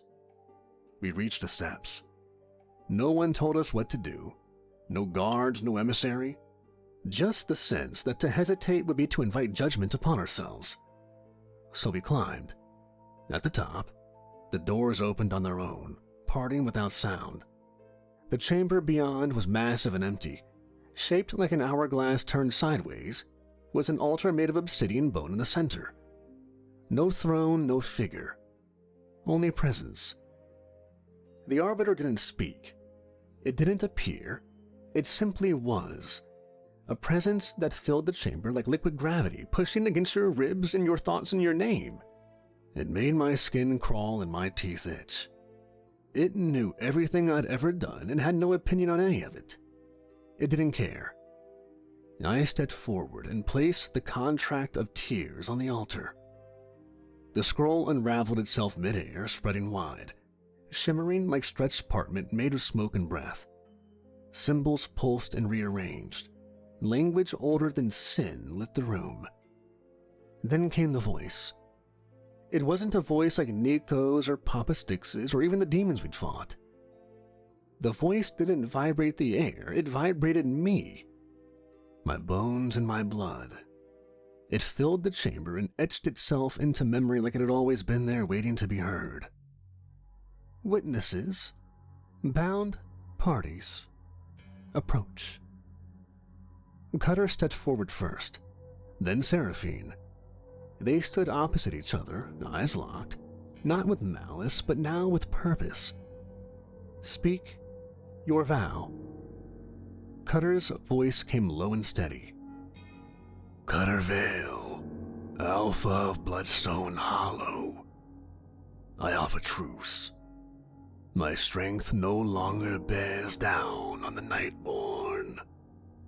My claws remain clean, for as long as theirs stay sheathed. Seraphine's voice followed, cool and clear as frost. Seraphine of House Vire, I accept the truce. My kin shall not feed on or kill your kind, so long as your teeth remain turned from our throats. The scroll lit up, flames crawling across its edges without burning, marking the vow into permanence. The pact is sealed. A gust of pressure rippled outward. Violation invokes wrath, said the Arbiter. And that was it. No ceremony, no applause. Just the cold snap of reality shifting. The scroll curled closed, its work complete. It vanished in a flicker of light and pressure absorbed into the Arbiter's will itself. The air thinned. The weight lifted. We breathed again. Cutter stepped back first. Seraphine didn't follow. She held her grounds a few seconds longer, staring at him. Not a challenge, not suspicion, but something closer to curiosity. "You meant it," she said quietly. Cutter cracked his knuckles.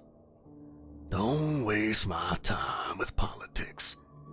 This path keeps my people alive. That's all I care about." "No, it's not," she said. He didn't respond, he just turned away. They walked out together, not in step, but not at odds. Something had changed. Maybe not trust, but the beginning of it. I followed them outside. We didn't talk much on the way back. Cutter climbed in first, folding his bruised frame into the back bench like a war dog off duty. Seraphine followed, silent and sharp-eyed, her boots leaving streaks of blood and dust on the floor mat. I turned the key. This time the van started without protest, and we rolled off into the dark like nothing had happened. Back at Papa Stix's, neither of them said goodbye. Cutter gave me a nod that probably counted as affection in his world. Seraphine gave me a glance, cool, unreadable, and stepped into the shadows. Papa Stix told me I was welcome to come back to his bar anytime I wanted. That sat pretty cool with me. Nico's mansion loomed quiet under the starless sky. He met me at the door, still in that tailored suit that never seemed to wrinkle, sipping something red and expensive out of a crystal glass. "How'd it go?" "No one died, so weirdly smooth." He handed me an envelope, thick and sealed with wax. "For the road, Sammy." That was it. No handshake, no toast, just a nod, and the door shut behind me. I didn't count the money until I got home. 25 grand, and tucked inside the stack was a single note. "For the damage to the van, and any wards or magic that needs to be replaced. Nico." This job doesn't come with glory. No trophies, no thanks. Just blood on the tires, and enough nightmares to keep therapy interesting. But damn if it doesn't pay. And tomorrow?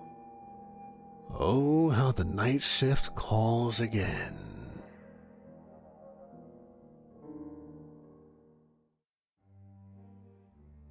Hey everybody, Kevin from Nightmares Nightly here. If you made it this far, I want to thank you for listening. I love bringing these stories to life, and I've recently been writing a lot of my own.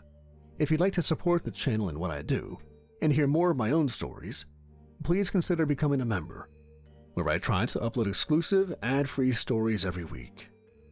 And as always, thanks for listening, everybody.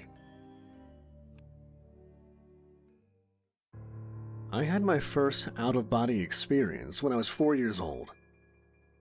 I remember having a vivid dream that took place inside my bedroom, and then suddenly, halfway waking up and seeing my own body from above as I floated in the air of the dark room. Having no idea what was happening, I screamed, and I kept screaming until I could finally hear my own cries that forced me awake. This began to happen again and again, more frequently, and my parents had gone from comforting me every night to becoming worried and sometimes annoyed. I took medication that ridded me of what they saw as night terrors, and was then weaned off of the pills by the time I was 6.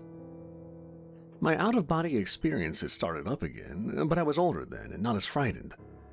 Before long, I was teaching myself how to control it. I could float around my bedroom, and it was fun.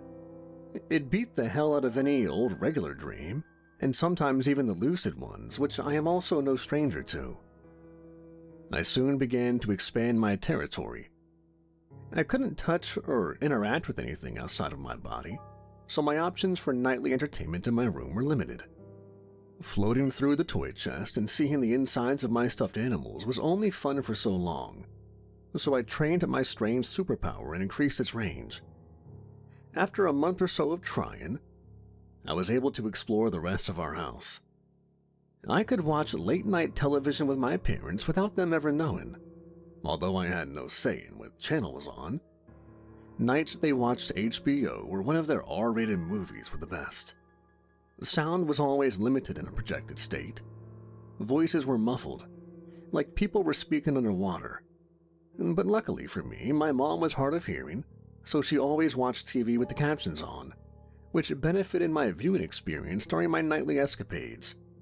It also had me reading at a high school grade level by age 8. I think I kind of assumed at first that everyone had my ability, that it was part of what it meant to be human.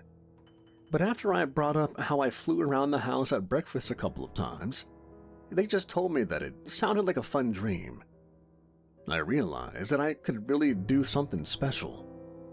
Sometimes, I would even use it to spy on my dad when he wrote his stories late at night on his computer in his office. I always found it funny how mad he would get when the programs weren't working, or he couldn't figure something out. He also had some interesting midnight snack recipes. He was a cool dad all around.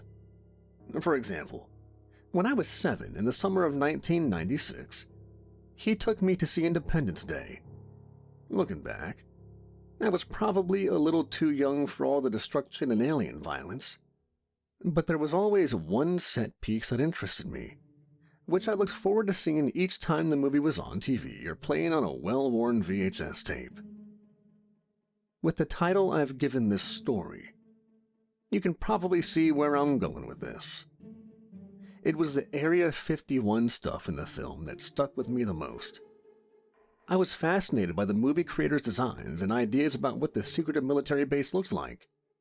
Actually, when I was young, I thought that they had filmed those scenes inside the real place, like they had gotten special access to some big underground extraterrestrial workshop right out of science fiction. I later rationalized that they just knew what the place looked like and recreated it. It wasn't until I was 9 that I comprehended that they completely made it up. That realization both disappointed and fascinated me.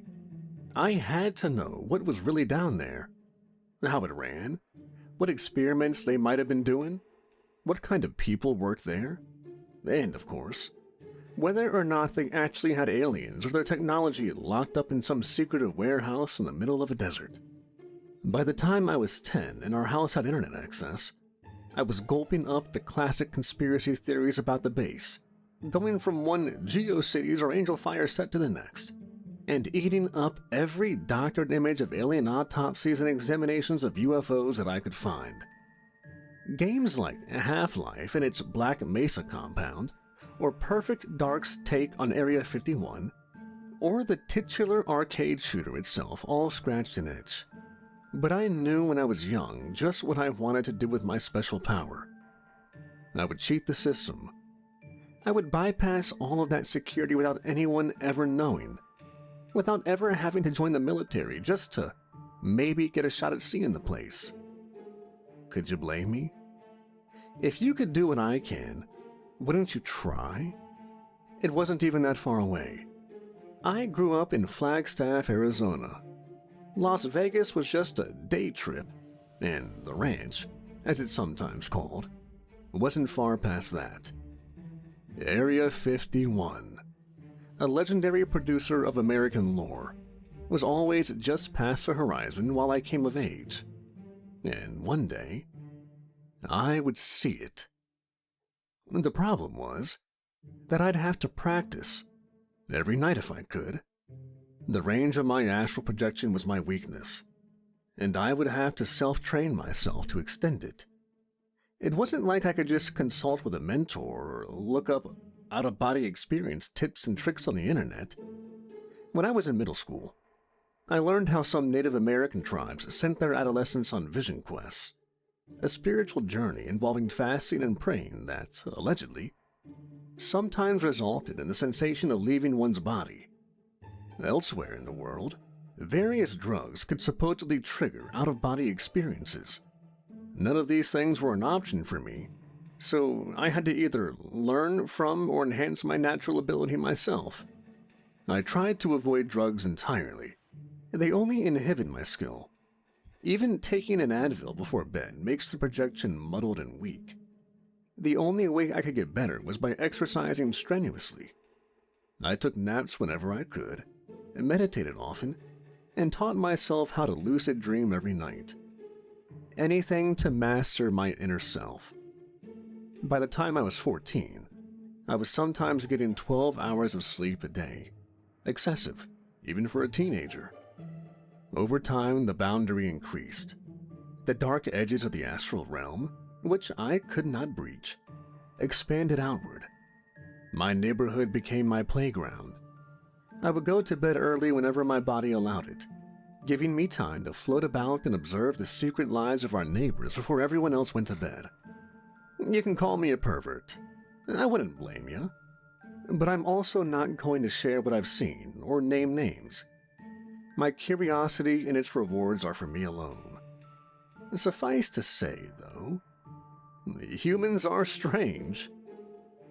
When the veneer we all put on for the public fades away for the day, and we stop being a side character in others' lives, our true selves come out. And turns out, every family or couple has its problems. Those familiar arguments and little debates. We all have our peculiar hobbies and preferred subject matter that we look up online late at night when we think no one else is watching. But I'm not judging. If you lived in Flagstaff while I did, I apologize for the fact that I may have spied on you for a bit at one point or another. Rest assured, though, your secrets are safe with me. I'm not gonna say anything about anyone. I enjoy cheating the laws of the universe and observe without physically being there, but that's no excuse to start gossip. That said, though, I admit that I was no angel. I was a teenage guy for a few years of my life, and sometimes when I took a sick day in high school, I did have a few ghostly visits to the girls' locker room. Before you scold me, let me at least say that I was more fascinated by my astral range at that point than the things that I saw in the gym without others knowing. That wasn't the only exploring I did in my high school. I would go there night after night, up and down its dark halls. How often do you get to be at your school at night? The few times you were, it was probably for some event where all the lights were on. There are fewer things more unnatural in this world than seeing your school in darkness. The shouts and bickering of its loud students not even a lingering whisper in the air. I often heard things when I visited, but they weren't audible. Rather, they were auditory hallucinations. The trick of a mind, even projected, caused by empty liminal space. Don't forget, whatever I could actually hear would be muffled, so I could tell the difference. I never saw ghosts or demons or extra-dimensional beings while in a projected state. And I did look. Every now and then, I could have sworn another person sensed my presence, or looked right at me.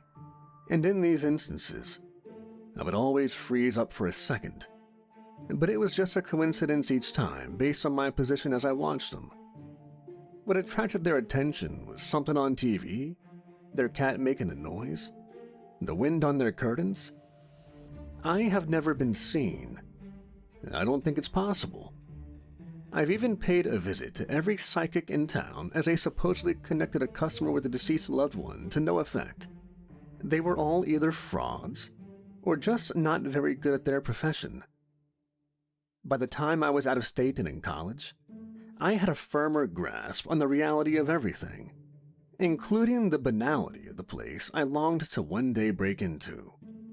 I had accepted by then that, in all likelihood, Area 51 was little more than a secretive military installation where prototype aircraft were housed and flown.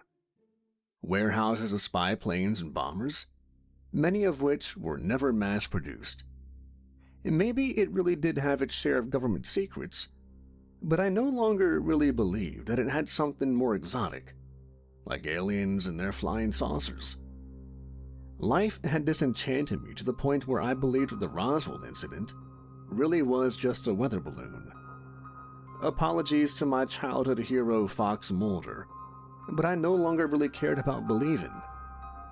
Then my dad died in my sophomore year, and having focused on schoolwork and a smaller, more chaotic sleep schedule, I hadn't expanded my projection range all throughout college. And the students in my dorm were all so predictable that spying on them got boring. They played video games, got high, sometimes even did their schoolwork, and ignored calls from their parents. But once I came home for winter break to attend the funeral and spend some time with my mom, I got back into my nightly jaunts. It was sort of my way of grieving, through reliving my youth and remembering how much fun I could have as I simultaneously laid in bed and explored the town. And truthfully, I was also hoping to somehow find my dad lingering about in that other realm. It was a sudden heart attack that took him out of my life, and I figured that if anyone had unfinished business and a reason to cling on to the world of the living, it would be him. But he never showed up. I regretted not telling him my secret back then, thinking that if he had known, maybe he would have tried to speak to me when I was floating around the house, halfway between the corporeal world and whatever is next for us, if there's anything at all. Looking back, there was no logic to my regrets. I was simply coping in my own way. I was, however, awakened to the idea of morality and how limited our time could really be. So I made a promise to fulfill the wish of my younger self and see that secretive place out in the desert before I died, and perhaps spend the rest of eternity drifting around the world. By that point, I wouldn't have a body to return to and no ability to tell all of you what big secrets I might have uncovered. And certainly, if Area 51 did turn out to be a disappointment, there were so many other places I could check out that most humans would never see. I could visit the bunker under the White House, or get within inches of the radioactive molten slag that made up the elephant's foot under the Chernobyl power plant. I could swim around in an ancient volcano, see the inside of a famous dead person's coffin, count the money in a major bank vault, and peer into safety deposit boxes, and make bizarre finds throughout a self-storage building. Some of those things I'd already done. Actually, not that there is much of interest to see in the region. I spent a night in Las Vegas once, though, going around its casinos, and seeing the security rooms and offices of the owners was one of my highlights by that point. I'm still trying to figure out some way to cheat at the games, without getting my kneecaps broken in the process. After college, I spent a few more years refining my techniques and learning how to send my meditative energy farther and farther outward. When I discovered my power, I was restricted to my bedroom. By high school, I could go a few miles out. By college graduation, I was able to get 20 miles away from my body. But the further out I got, the more mentally exhausted I would be when I returned to my physical self, and the less time I had to project. I can move quickly when I explore, much faster than I can when I'm stuck inside muscle and bone. I've learned to catapult myself through the air to get around long distances. It's not quite as good as flying, but it isn't a bad accomplishment for an amateur without a teacher. Those big jumps are a necessity for extended projection. I can't wake up unless I return to my body. That's the scariest aspect of what I can do. There have been times where I feel like I just barely made it back before a piece of myself faded away. And the thought of what might happen if I didn't return before running out of spiritual fuel, or whatever you want to call it, has always been the one thing that's kept me from taking bigger risks. Area 51 would be my toughest challenge yet. just because of the distance I'd have to cover. I had given some thought to the possibility that the secretive airbase might have some sort of detector able to spot me. It didn't seem likely, but in a world where there are pictures of pretty much everything, the fact that seemingly no one had ever leaked photos from deep inside the place made it enigmatic, like it was detached from the rest of reality. Once I put my mind back to it, I began to obsess about getting inside, just to see it. I had to see what was inside, if only to put a compulsive curiosity to rest. And then a meme made me move up my schedule. In 2019, a group of a few hundred people showed up to raid Area 51 out of the thousands that originally planned to participate. The goal they proclaimed was to see them aliens, and that they couldn't all be denied the chance. But of course, it turned out to be little more than a party near the base with only a few arrests. It wasn't that I was worried about them getting inside and messing things up or causing the military staff to trigger some self-destruct safety measure. I just didn't want them to book up all the nearby rooms. By then, I had gotten my range up to about 30 miles, and I wasn't sure if I could do better, as it simply felt like my upper limit. But if I stayed at Rachel, Nevada, which was about that far north of the base, I could make it work. I reserved a room in the small desert town's motel for an entire week, which was probably one of the longest days they had ever seen. And to call it a town was a stretch. The place isn't much more than a rest stop in the middle of nowhere. It has no restaurants outside of the motel, so most of my meals would come from the Compilation gas station general store. I wasn't expecting to be able to fully explore the base in a single night, but I didn't think it would be so huge that I wouldn't be able to cover it within my time frame. I went to bed as early as I could my first night, at that alien-themed motel, barely able to contain my excitement about the upcoming spiritual break-in. Astral projection, for me at least, is best commenced in a lucid dream state. I can pull it off at limited distances in time while meditating, and I used to randomly experience it throughout the night, perceiving it as a regular dream where I just explored my surroundings. But lucid dreaming was the way to do it right, where I could redirect all of my unused physical energy into my formless wandering self, all while I slept comfortably in a warm bed somewhere. But the first night was actually a disappointment. I got there fine, going south and flinging myself across Bald Mountain, where I looked down at the lights of the base itself. Crossing the exterior fence was exciting. Traversing the enclosed desert around the buildings was thrilling. I kept expecting to be surrounded by helicopters and commandos at any second, but there I was, strolling right into one of the world's most fortified places. Problem was, I just couldn't figure out where to go to get into the sublevels. Everyone knew Area 51 had a basement, even without paying a visit, but they didn't make it easy to find a way down. I didn't want to spend too long looking for nothing other than an elevator, just in case something happened, and I lost my only chance to see anything at all of actual interest. So, I relegated myself to exploring the aircraft hangars and the administrative offices. I had done a few trial runs on less secretive airbases, and on the surface, the homing airport wasn't all that different from the norm. I saw soldiers on patrol, staff making phone calls, people eating in a mess hall or working on computers, vending machines, furniture, bathrooms and locker rooms attached to exercise areas. Everything one would expect to see. It wasn't all that surprising. Area 51 isn't even blurred out on Google Maps. Anything truly meant to be kept away from prying eyes would be out of view of any passing satellite. The hangars I saw only held standard fighter or surveillance aircraft, including a few models from the past. I even saw one of the first American jet fighters, in good condition, an F-86, the kind used way back in the Korean War. Couldn't tell you why they were keeping it airworthy, though.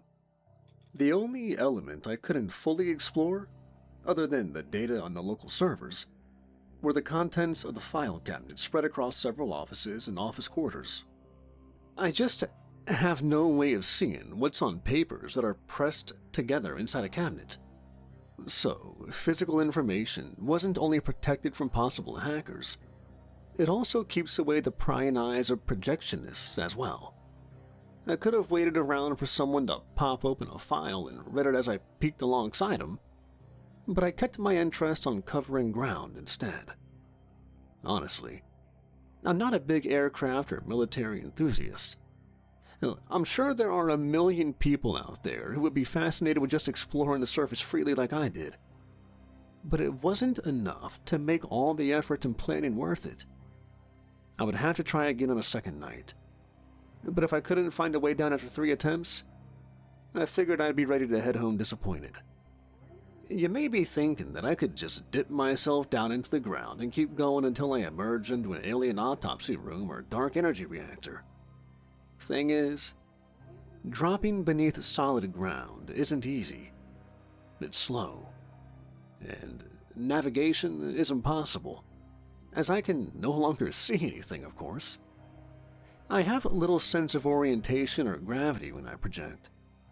So, if I get disoriented, I could get turned around and end up burrowing towards the center of the earth and never return to my body. It wasn't something I was about to try. I was restricted to elevators, just like the locals who somehow managed to get assigned to the place. On my second night, I finished exploring the surface buildings and focused my attention on getting down into the abyss below. It occurred to me that such a secretive base had no reason to make the elevators easy to find. I scoured the insides of walls, looking for hidden rooms, but every building I revisited had no apparent means to gain access to the good stuff. A new idea didn't occur to me until I was halfway back to my body as dawn's first light swept the sky. I'd have to wait another day to try it. The hangars. Area 51 was primarily used as a place to test out new aircraft in secrecy. That was what it was originally built to do, in a way that kept anything spying in the sky from catching a glimpse. There had to be at least one hangar, or maybe a few of them, that connected directly to the underground, to let them manufacture their prototypes down below and bring them up for their test flights. What I had seen so far must have just been the tip of a big iceberg. Thankfully, my third night of exploration provided the breakthrough I was waiting for. I went into one of the empty hangars, and despite no indication whether or not there was something beneath it, I lowered myself through the floor. After passing through about a meter of metal supports, I emerged into an enormous elevator shaft with dozens of lights built into its walls. The hangar was big enough on its own, but here was a whole pneumatic lift system that could raise or lower the entire floor of a structure designed to hold aircraft. It was my first clue that a megastructure lurked under the airport, and I went down about 50 feet until arriving at the bottom.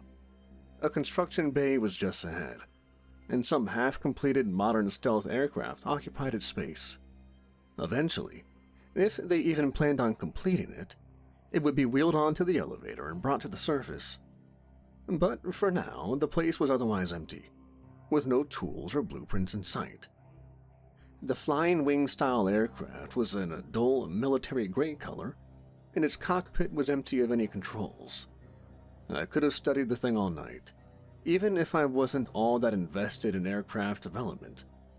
Instead, I moved on and began navigating the labyrinthian halls of a realm so few would ever get to see.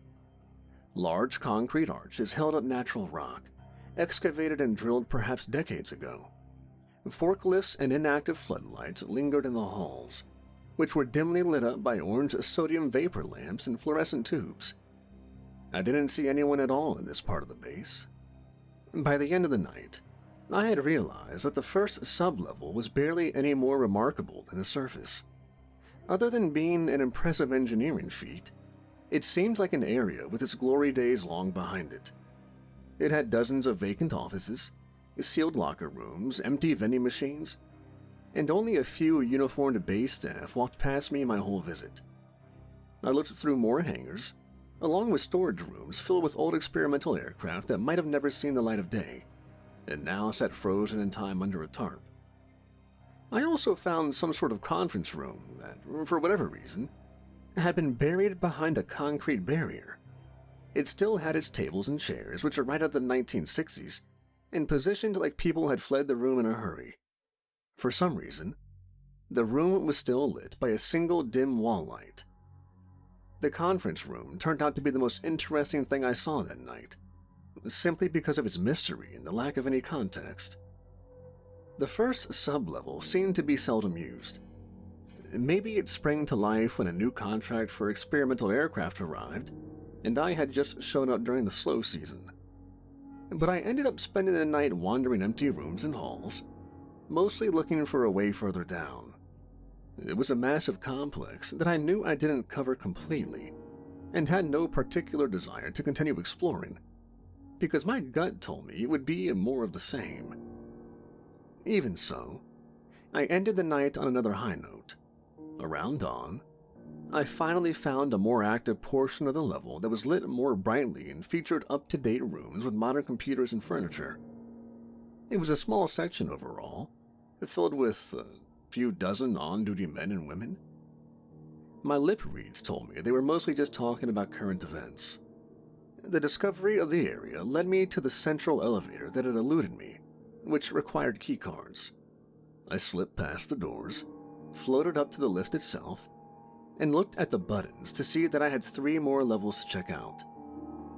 As the sun rose, I flew up the elevator to see where it had been hiding. I emerged into a hardened concrete bunker-like building.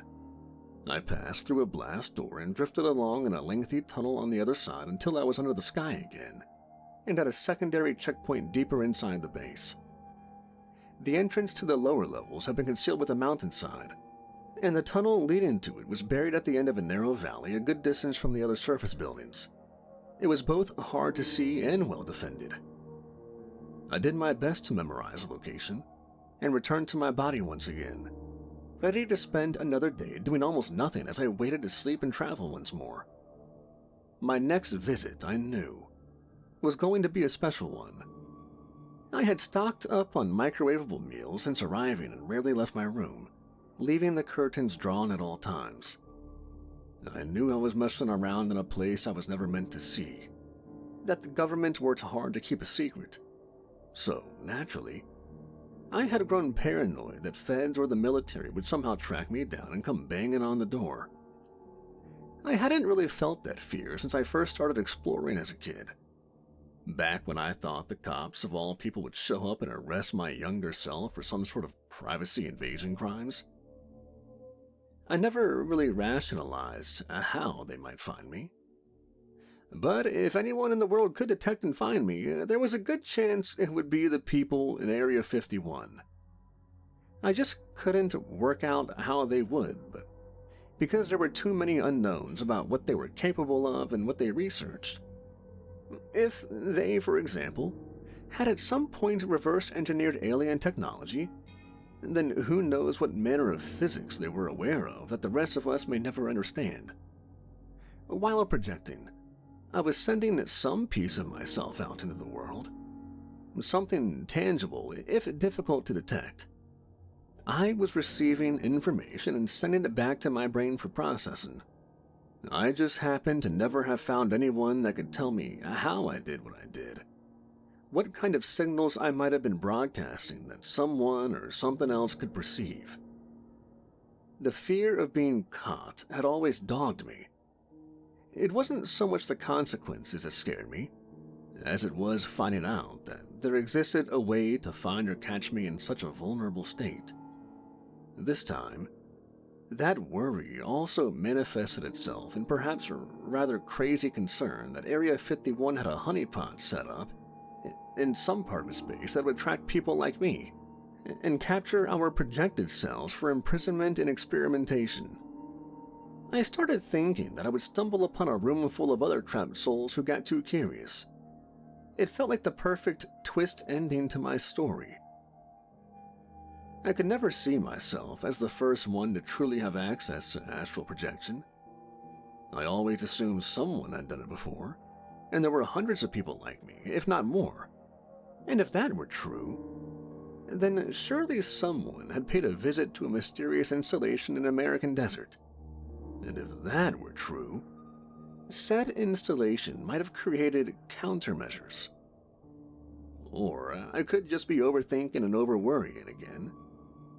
That was a constant consequence of living a lonely life. I have stress feedback loops in my head that have sometimes led to panic attacks. But that's never been a problem while projecting. I guess that's one reason it usually makes me feel so peaceful. By the fourth night, all of my good food was gone and the motel TV was no longer providing any entertainment. Exploring the base was all I had to look forward to, and I wanted to make the most of it. As soon as I could, I jumped straight to the main elevator and floated my way down to the second sub-level. This one was where the trains ran.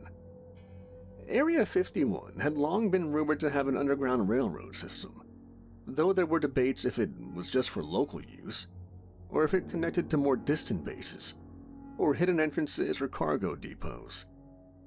The level was almost entirely pure cave, drilled some time ago by some large machines. Flatbeds ran on electric rail, transporting material and aircraft parts across the installation. There were a few rooms to speak of, and the cars moved without human operators until they reached our terminus, where they were unloaded, and moved by people who looked like they had spent weeks at a time without seeing sunlight. I couldn't be certain if it was always this busy on the level, or if there was some big project in the works that required constant transport of goods, but it was definitely active down there, with cars coming and going constantly. The tunnels were maze-like and sprawling, and with little signage, it was easy to get lost. I must have spent around 2 hours just trying to find something more interesting than the extensive rail line itself. After I unintentionally doubled back to the elevator, I chose to take it down again instead of spending further time attempting to navigate the local subway system. The third sublevel was much smaller than the first, and looked entirely different. Its corridors were narrow, confining, and featured more metal than concrete or natural rock. It was reminiscent of the interior of a nuclear submarine, and most of the few people I saw walking around wore suits and ties. And those that didn't were armed guards, which was strange. What were they protecting, or trying to keep inside this far down? Aliens, I hoped. Seeing a live colony of those little gray guys would have made this trip more than worth it, and I couldn't wait to describe them to the world, whether or not anyone believes part of my story. But there was something weird about the concrete floor. For one, I could no longer pass through walls. I could push my way through some of the metal siding, but something inside the wall stopped me. Nor could I get through the bulkhead-style doors if they were closed, which severely limited my ability to explore the floor. I was able to get a peek inside a room when someone went into one or left one occasionally, but they always got closed again, like there was a protocol. If I had gone into any room, I would probably end up trapped inside it. It was a risk I couldn't take. What little I did see of the officers and labs on this floor didn't suggest that aliens had been kept there, not that I had high expectations. The fact that I couldn't go through the walls, or the floor and ceiling for that matter, was something new to me. There must have been a sort of energy field inside them. Maybe there to block something else. Some kind of signal. By extension, they limited my mobility in the process. Seeing the sublevel as a dangerous place to linger, I returned to the elevator and dropped downward to the fourth and presumably lowest level. Only I descended into darkness and something solid. I was already on the bottom floor, at least that the elevator serviced. Either they filled the space below with concrete to seal it off, or there was never another sublevel and the button in the lift was just a dummy for whatever reason. I went back to looking through the third level's hallway to see if I had missed anything. The old hanging wall clocks inside showed me that it was 3 in the morning, so I still had a few more hours before my body would start trying to wake up and ask where its owner was. I had the idea that the floor below, if it existed, might still be accessible somewhere else. Passing hallway after hallway and going down each side of an intersection, I got a closer look at the weapons in the hand of each patrolling guard whenever I got a chance. They didn't seem like any sort of gun I was familiar with. They actually looked non-lethal, and their barrels were equipped with a panel of lights that surrounded some sort of beam emitter. They had the appearance of a sci-fi laser rifle, but logic told me that they were likely deterrent weapons, which may have fired off bright bursts of light in a powerful laser or burning microwave energy. It made no sense. If someone managed to get all the way down here after dodging all the real bullets up above, why would the guards at the heart of the base have rifles like this? Unless, as I speculated already, they were keeping something inside, and these were the only weapons that could contain it. Eventually, I noticed something lining the segments where the hallways were connected by seams and rivets. Every few meters were thin strips of metal and LED lights that ran along the wall, floor, and ceiling. I didn't think much of them at first, thinking they were part of a peculiar emergency light system. At least until randomly I set one of them off. The moment I did so was one of the scariest moments of my life so far. I can't really explain why I only triggered one of the apparent sensors long after I began traversing the level. At the time, all I could think about was how anything in the world would be able to pick up my presence. The LEDs lit up in a pulsing red to attract attention, and my dampened hearing just barely picked up an alarm. This was all so bizarre and new to me that I froze up and just floated there, feeling exposed and helpless. Guards rushed in like they were trained to do, despite how rarely, if ever, this sort of thing happened. They couldn't see me, but they swept their weapons about like they were searching, and some of the men had what appeared to be scanners on their wrists. They were trying to find something invisible, like a ghost. I would say that it was absurd, but I'm someone who can send my own spirit out into the world. The existence of ghosts was never a big leap for me. The younger guys soon looked a little less nervous about what they were doing, and one of the older ones deactivated the alarm as the whole group continued searching. I was still too freaked out to focus much on their lip movements, but it was obvious that this was a major event for them. They looked at the other hall sensors to see if other ones were going off, and one of the men swept his scanner right over my position. Reflexively, I held my non-existent breath as he did so, but he didn't seem to pick up anything. I kept still and watched the entirety of the procedures they followed. The situation was called in over radio, and the men finished their scans and began to disperse, except for the one guy who waited for a technician to show up, who then checked the sensor for a malfunction. The tech even plugged a wire into a port near the sensor and ran some software checks on a tiny portable computer. I only started moving again once the IT guy finished up and left. All total, the delay of my abundance of caution had cost me an hour. I'd have to return to my body soon, but first, I convinced myself to press on ahead even after what seemed to be my detection. Now wary of the sensors every time I passed one, I stayed calm, as if to keep my astral energy output low, and continued down a particularly long hallway that ended in a promising large chamber. It was the most secure place I had seen yet. A circular room with only 2 exits and covered by multiple security cameras and automated weaponry, the turrets in the same non-lethal design as the things the guards were armed with. Ahead of me was a large segmented blast door painted orange and black, with the faded numbers 01 painted on its stainless steel surface. Like the rest of the floor, I couldn't pass through the barrier, and I already wanted to find out what was on the other side. It probably held whatever the guards were keeping down here and worried about, sure, but it didn't matter. I wanted in. For my journey all the way out here and its risks to be worth it, I needed in. I waited for as long as I could on the off chance someone would open it, but had to return to the surface once I felt my connection to my body beginning to wane. I returned to it just as I was waking up, a lust in my gut to see just what the base's biggest mystery might have been. Getting past that door was already my new obsession. It was like the Area 51 of Area 51, my childhood dream reignited. I would never get answers from anyone in the world, and the odds of finding out what was inside by peeking at any visible papers or computer screens throughout the base seemed non-existent. I had seen a lifetime share of an incredibly exclusive place, and of course, because of human nature, I still had to see that final secret.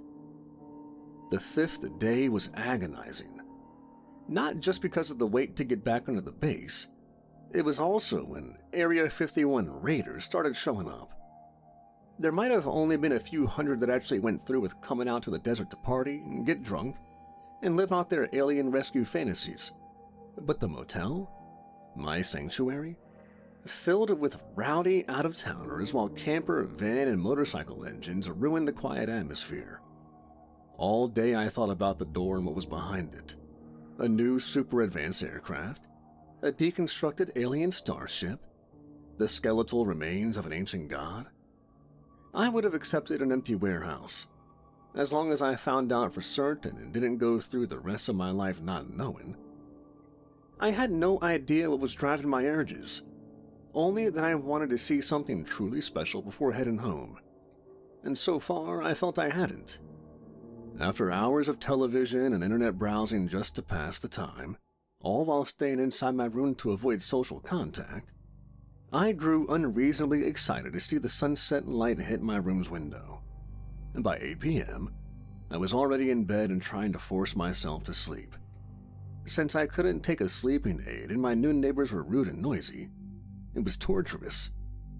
I wouldn't wake up before my sleeping cycle was complete once I was out of my body, but getting there was no easy task, and it took 2 hours of restless tossing and turning. And after all of that, the night was a bust. I explored very little else of the base, instead spending most of my time in that final chamber with the giant door, just waiting for someone to come along and open it. I understood that in all likelihood, no one would have a need to while I was at the base. I just didn't want to go home thinking I missed a potential chance because I was in the wrong place at the wrong time.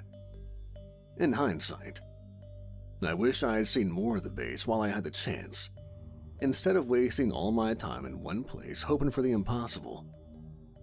I returned to my body disappointed, then suffered through a 6th day, my time at the motel running out. I could extend my stay, but I just felt that would lead to more extensions to feed an obsession, and I had to get out of that nowhere town. My mom called me, as did my employer, both of them wondering when I'd come back. Responsibilities at home were putting pressure on me to finish my time in Nevada, and my room's AC was just now barely working, and a repair guy wouldn't be coming anytime soon. I was miserable, but I had to stay just a little longer. I almost spent the night dreaming instead, just to escape from reality for a while.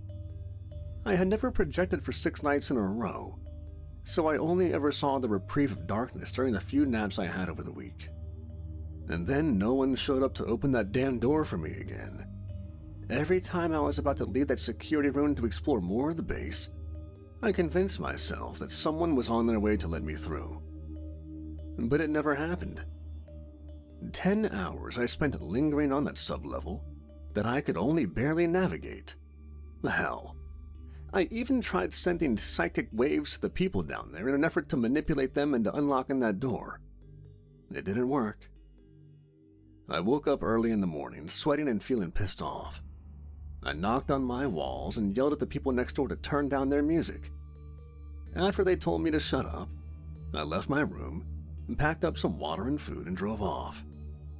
I might have been able to tolerate the desert and the heat for one more day, but not the motel room where I felt like I was losing my mind.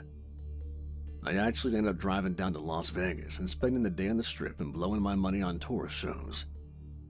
It worked so far as it let me get my mind off things, calm down, and detox from the shut-in routine I reduced myself to.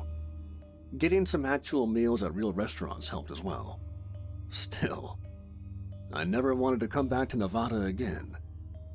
I arrived back in Rachel around sunset feeling refreshed, and instead of heading to my room, I went to the party.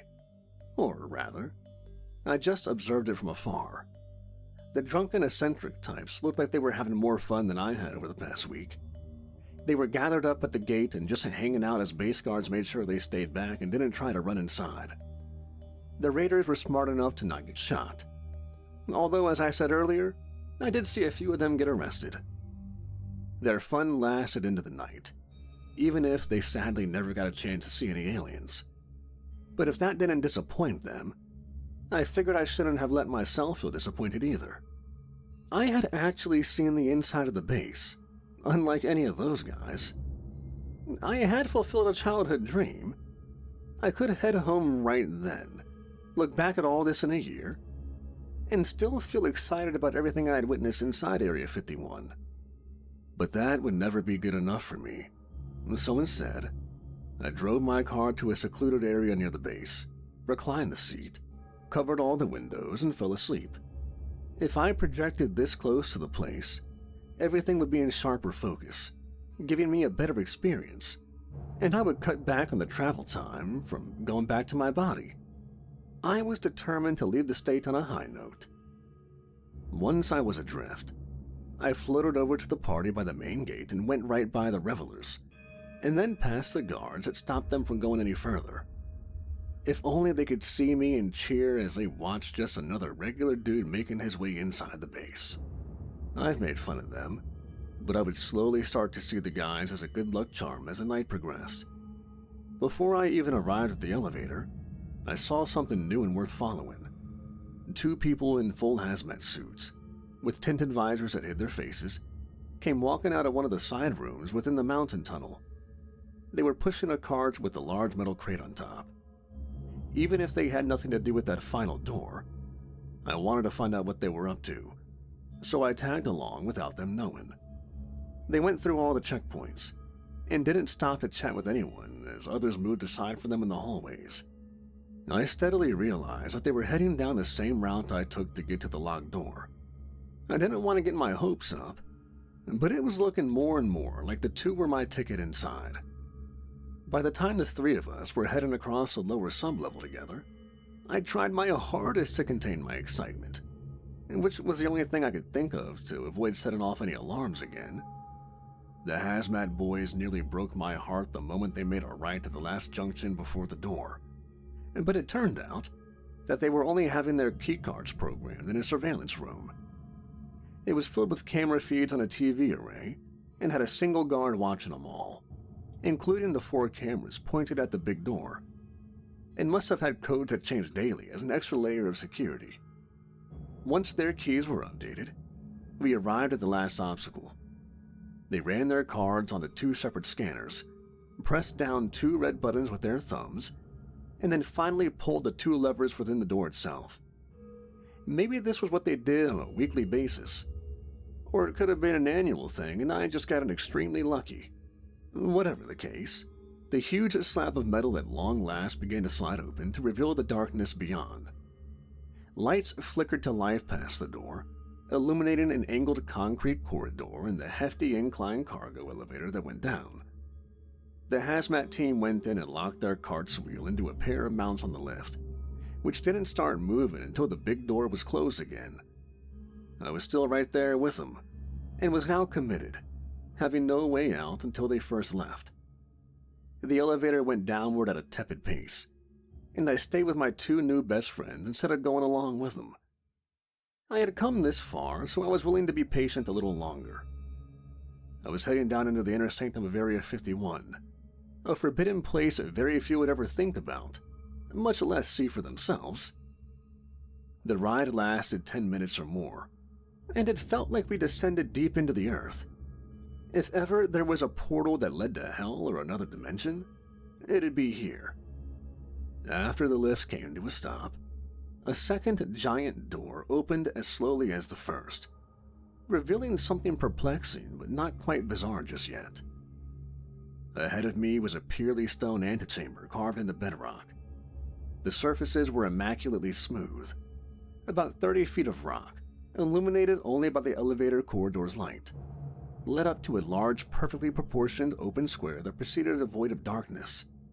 The square was roughly 40 feet long on each side, so it was certainly a sizable doorway to what lay beyond it. It wasn't completely without technology or machinery. The opening was lined with the same sensor strips used on the third floor, and there were large circular hatches built into the stone on either side of that door.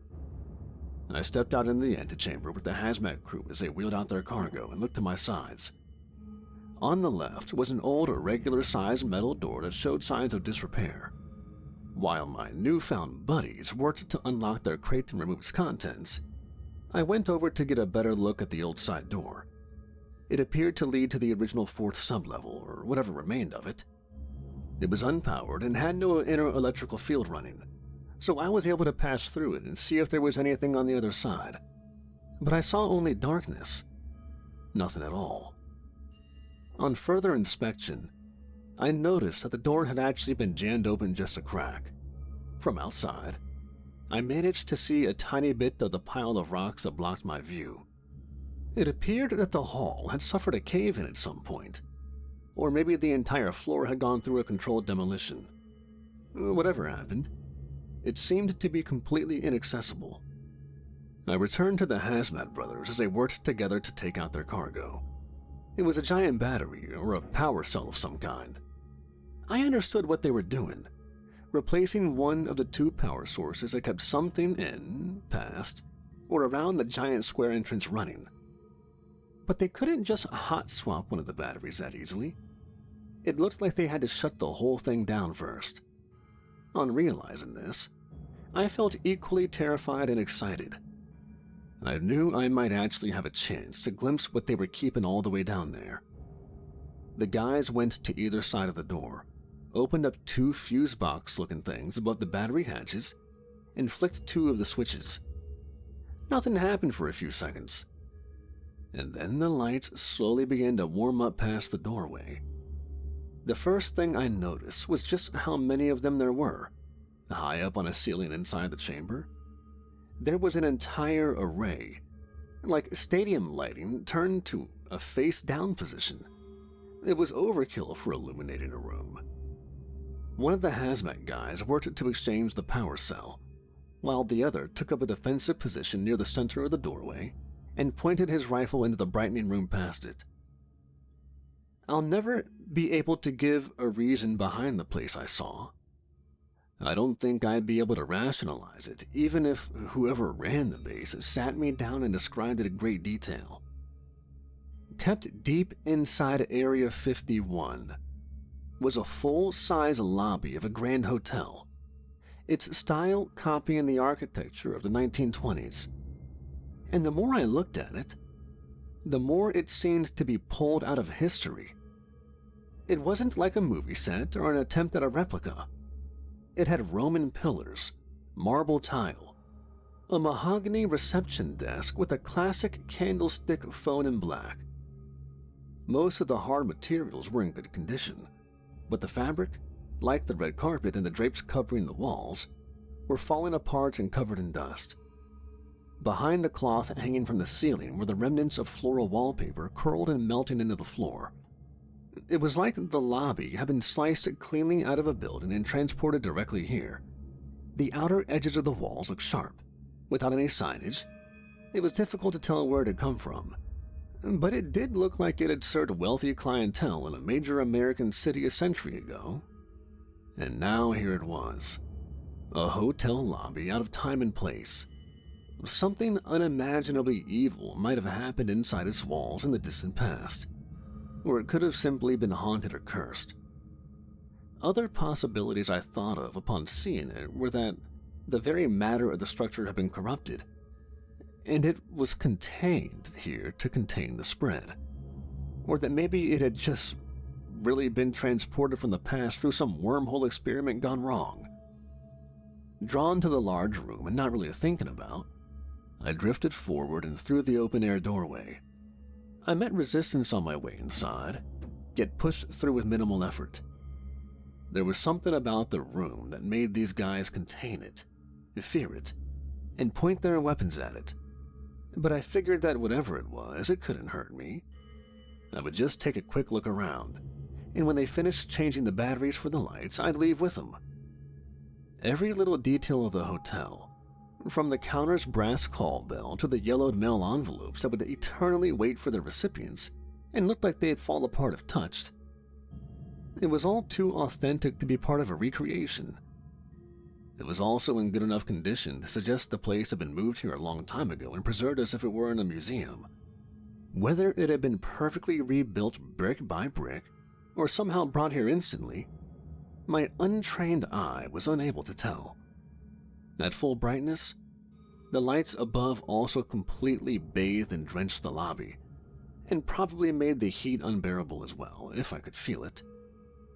I could have spent the rest of the night thinking about the purpose, history, and storage costs of that hotel lobby, or just exploring it. But I didn't want to linger at the deep end of the containment chamber. I turned to leave, drifting to the massive entrance. And damn my luck, I only almost made it. I didn't realize that I was trapped at first. I thought nothing of the fact that one of the hazmat guys had fully inserted the other battery, shut and locked the hatch, and hit a lever to draw power from it. In my mind, they were only there to keep the lights going. It turned out that they actually powered an invisible barrier within the square doorway. It was the same kind of field within the metal walls above that kept me from going through them, and my dumbass had just gotten stuck inside the hotel lobby crypt. The two finished up with their task, packing up the discharged battery into the crate and wheeling it away and back to the lift. I shouted at them as best I could, but of course they would never hear me. I hit the barrier with my ghostly fists, hoping to cause a reaction that would alert them to my presence. That was also to no effect. I felt a brief glimmer of hope when they turned around and walked back to the sides of the doorway, but they only did so to turn off the powered lights. The lamps didn't go dark instantly. The hundreds of bulbs above me had a dim afterglow that would linger for a few moments, giving the lobby a few lit candles worth of illumination. But I knew that I would soon be trapped in darkness, for a week at least, or at most years. All while my body rotted away in my car far above the surface where it would be cooked by the sun. So that was it. I had gotten myself killed.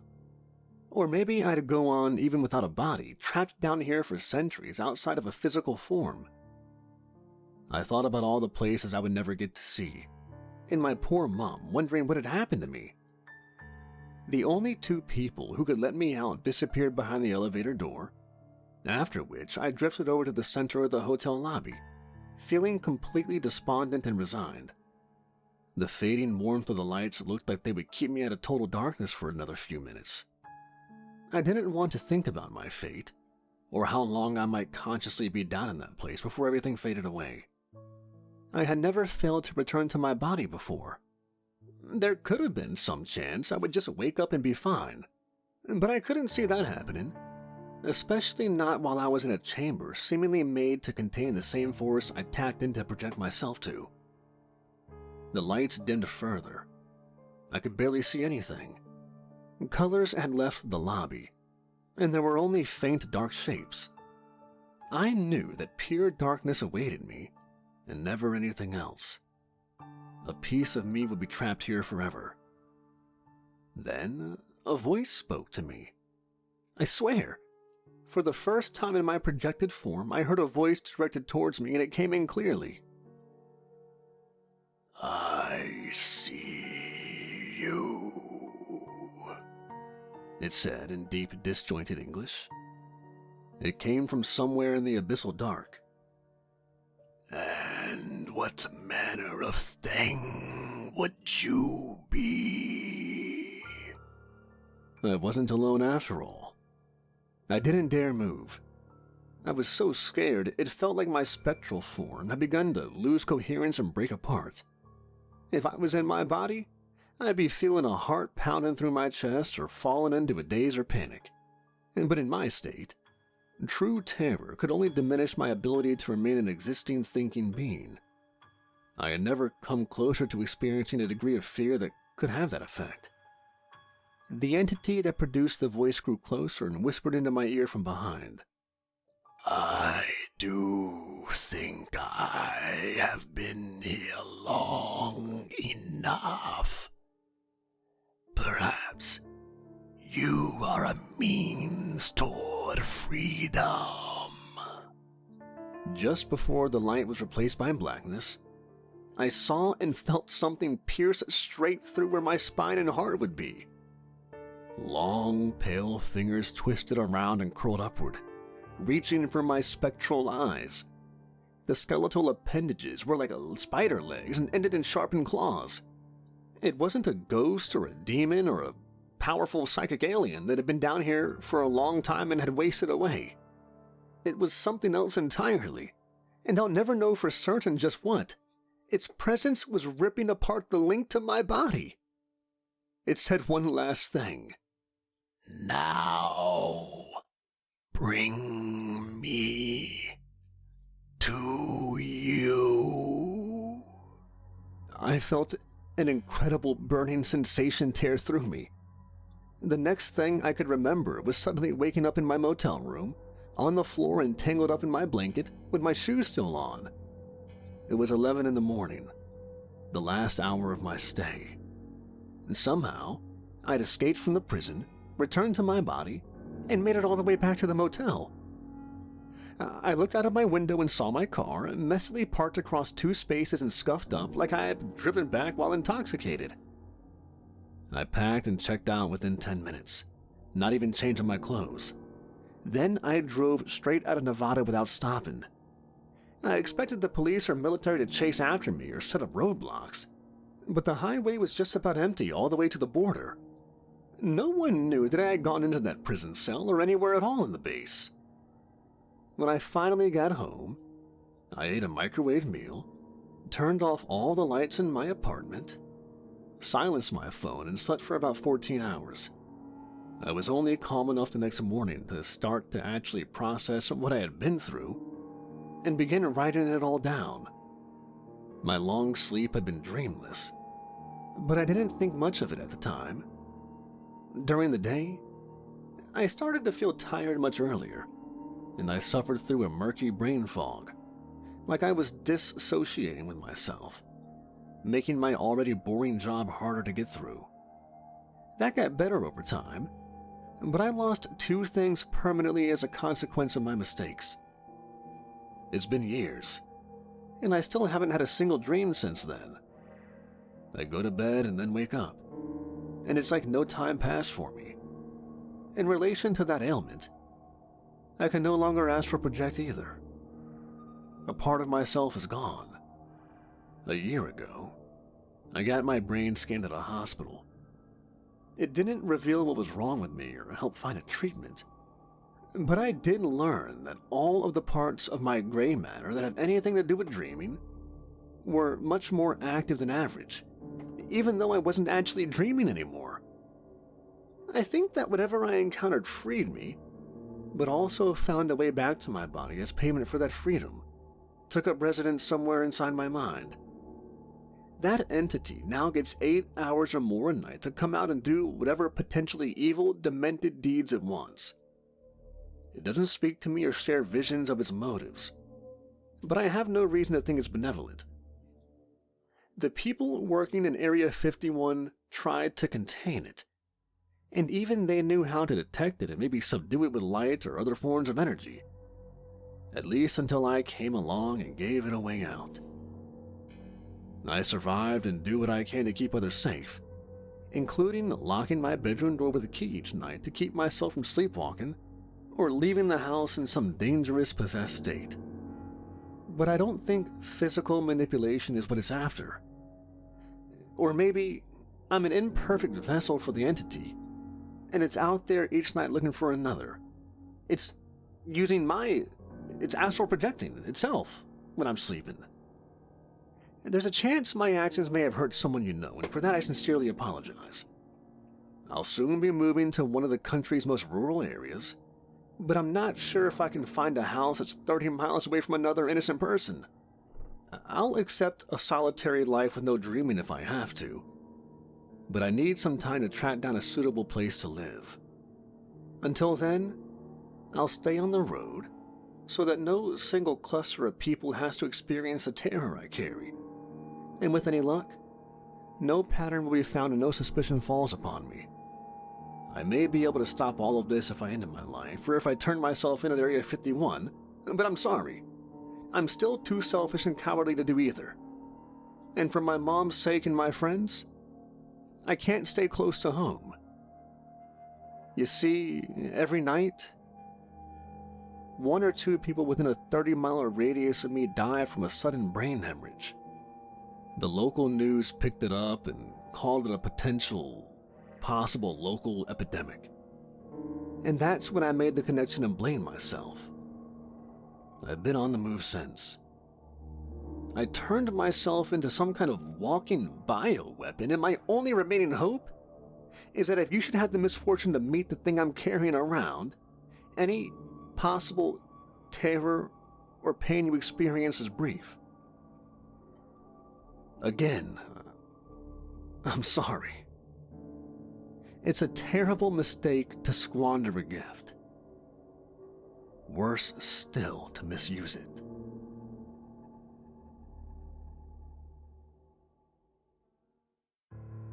I first heard the whispering when I was brushing my teeth and scrolling through memes on my phone like a normal, emotionally avoidant adult. At first, I assumed it was just the neighbor yelling at his Roomba again. He's got this thing where he thinks it's spying on him for the government, which honestly might be true.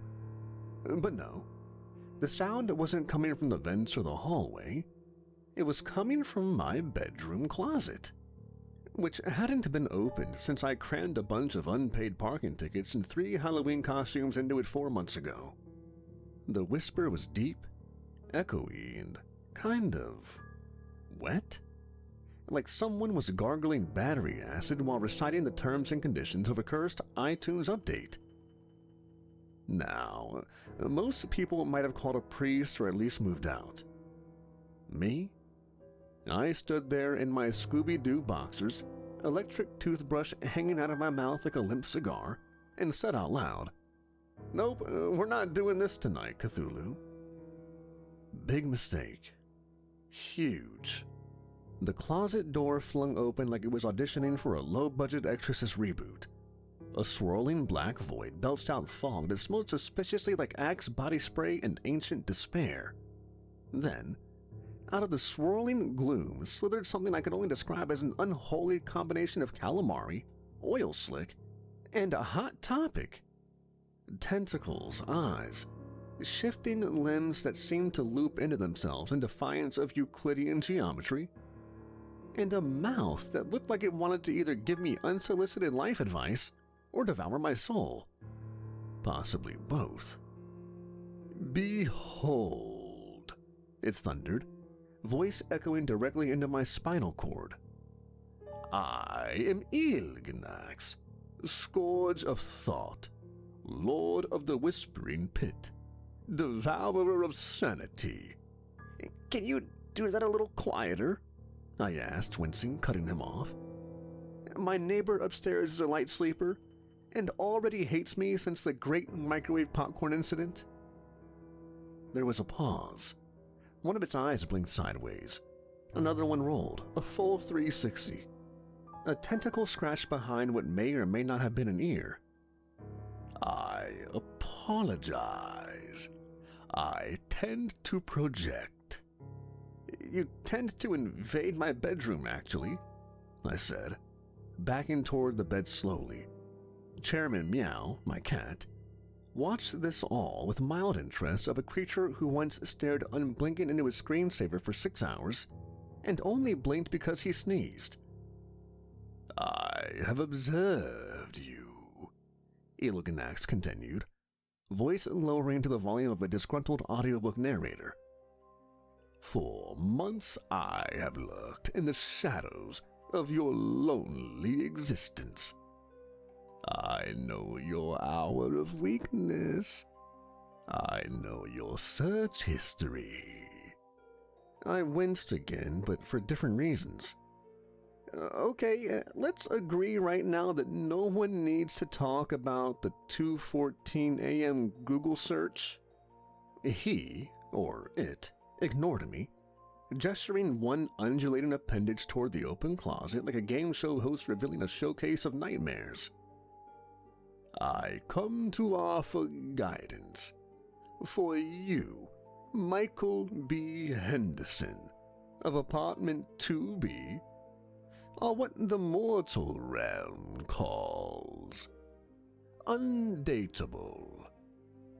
My jaw dropped. Excuse me? Do not be ashamed. The mark of the forever alone is not your fault. I, too, have faced rejection. Once in the year of the Screaming Comet, I was turned down by the Void Queen of the 17th Plane because I talked too much about my own limbs. It is a wound I carry with pride. Sorry, wait. Are you seriously here to give me dating advice from my closet? Yes, he said proudly, for I have studied your rituals. I have watched the sacred texts of love and war. The Bachelor, Love is Blind, 90-Day Fiancé. I possess wisdom beyond your pitiful Tinder swipes. I sat down on the edge of the bed, toothbrush still buzzing in my hand like a confused bee. You're telling me you're an ancient, unknowable entity from beyond time and space, and you've come here not to eat my soul or enslave humanity, but to be my wingman? He swelled proudly, dark matter pulsing with smugness. Wingman? Love guru? Matchmaker supreme? Yes. Consider me your cosmic Tinder plus. And somewhere behind him, inside the closet void, something screamed. It sounded like a goat and a dial-up modem having a nervous breakdown. I don't know if I should be flattered or filing a restraining order with the Department of Eldritch Affairs.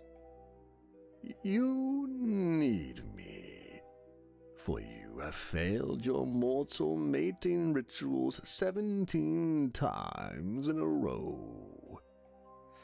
Hold up, that is a... Okay, technically true, but still rude. I have seen you fumble a date so hard, you apologize to a waitress for existing. I was nervous. You once asked a woman if she had any hobbies besides being hot, and then spilled miso soup on her dog. That dog should not have been in a sushi place. And yet here you are, alone, single, standing in the presence of a vast abyssal god with bad breath and even worse pickup lines. Fortunately, I am here to help you seduce. Please don't use the word seduce while oozing. Very well. Romance. Better? Marginally. He receded back into the closet slightly, leaving a trail of glistening ichor on my hardwood floor. Then rest, Michael of Henderson. Tomorrow we begin your training. You shall be a Lothario of the flesh realm. I really wish you'd call it literally anything else. We shall begin with opening lines, such as, Hello, female. I possess a spine of sufficient length.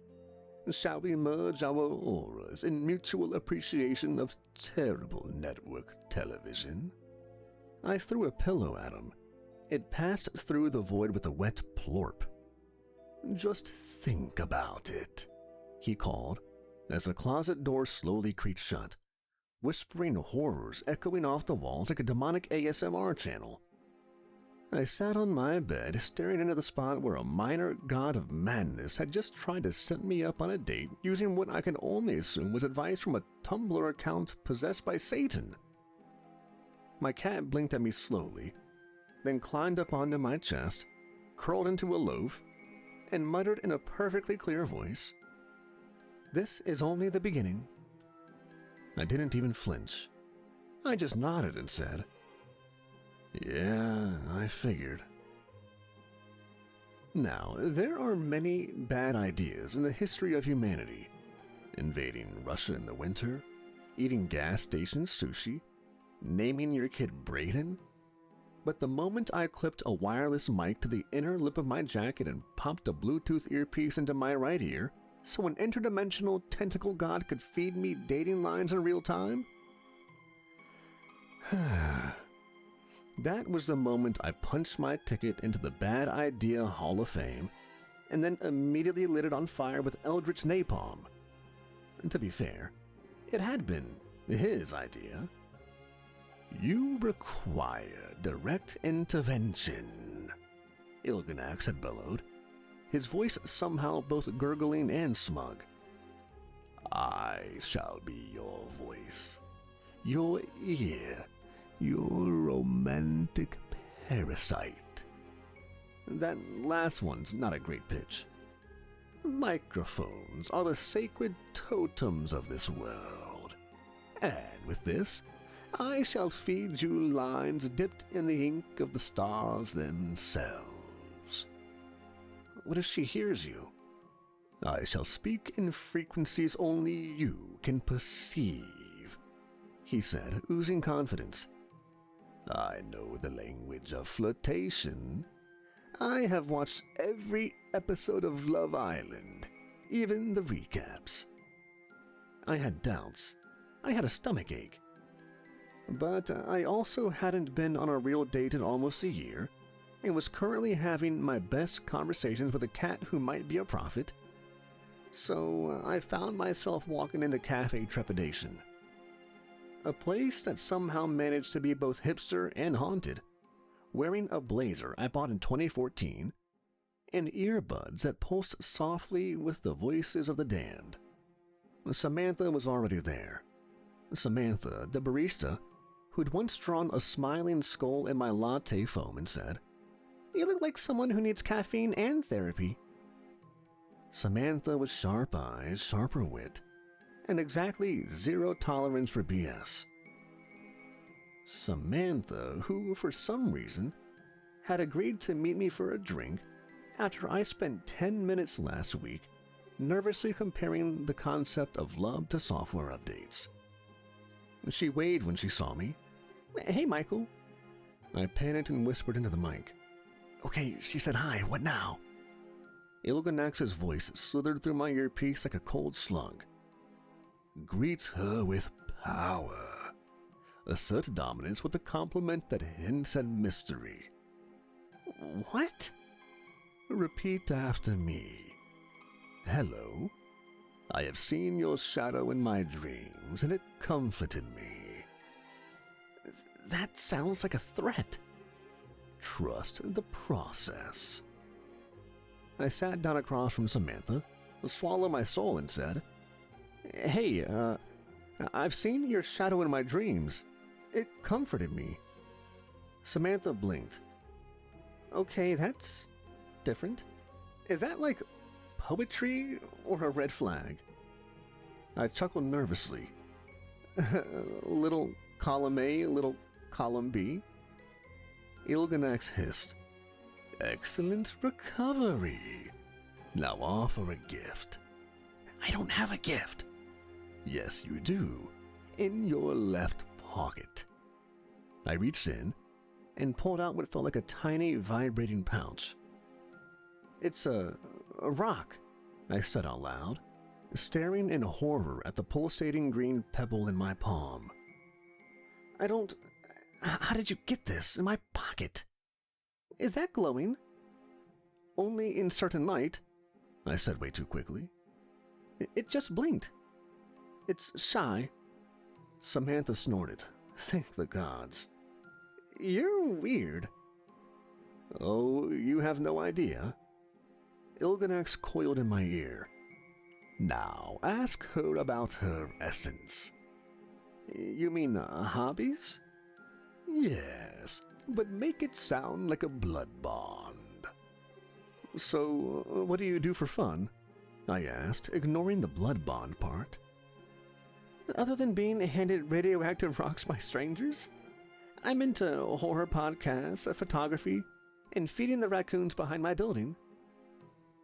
Tell her you too feed the night creatures. Me too. I feed night creatures, mostly, metaphorical ones. Are you okay? Never, I said honestly. There was a moment of silence, and just as I thought I might be salvaging this disaster with humor and honesty, Ilganax decided it was time to crank the nightmare dial. Now, engage in the ancient ritual of flirtation, the compliment. Okay, keep it simple, don't get weird, just a compliment, I whispered. Tell her her face is a symmetrical altar of flesh, and your heart beats the ritual drum. I refused. I smiled at Sam and tried something simple. You have a great laugh. It makes the rest of the room kind of disappear. Sam looked pleasantly surprised. That's actually really sweet. Ilganax hissed. I am offended. I am the master of lines. I invented the compliment in the year of the Bleeding Sea. Mortal charm is nothing compared to. I winced as he screamed directly into my eardrum. Tell her you'd sacrifice a goat just to smell her shampoo. What? You heard me. A shampoo, a goat romance. Sam tilted her head. Everything okay? Yeah, just intrusive thoughts. Cool. Same. We actually laughed together for a second. Then the lights flickered.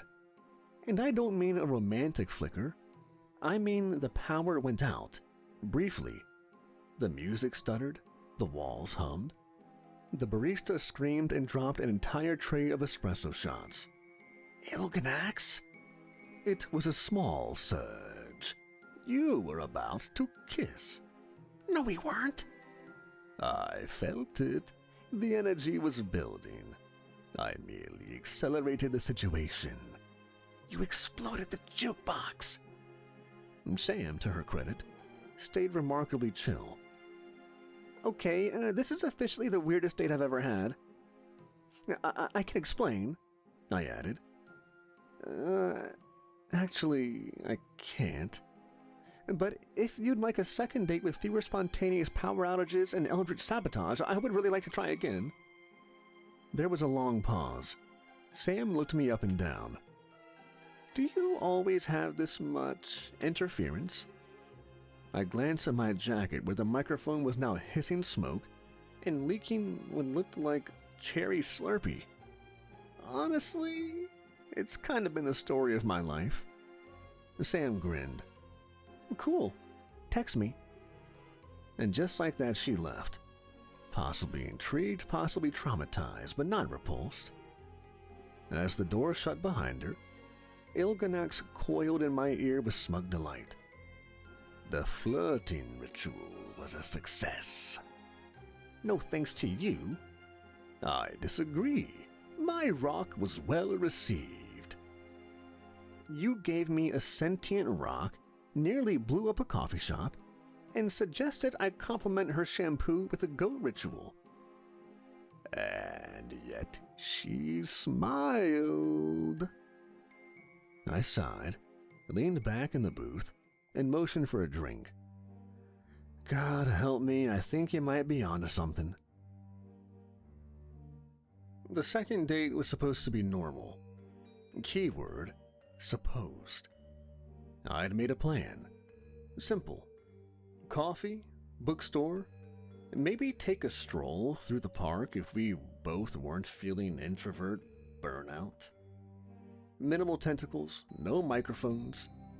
I had accidentally dropped the earpiece into a glass of orange juice the night before, and disabled the mic after catching Icarax trying to use it as a megaphone to my dreams. He called it emergency coaching.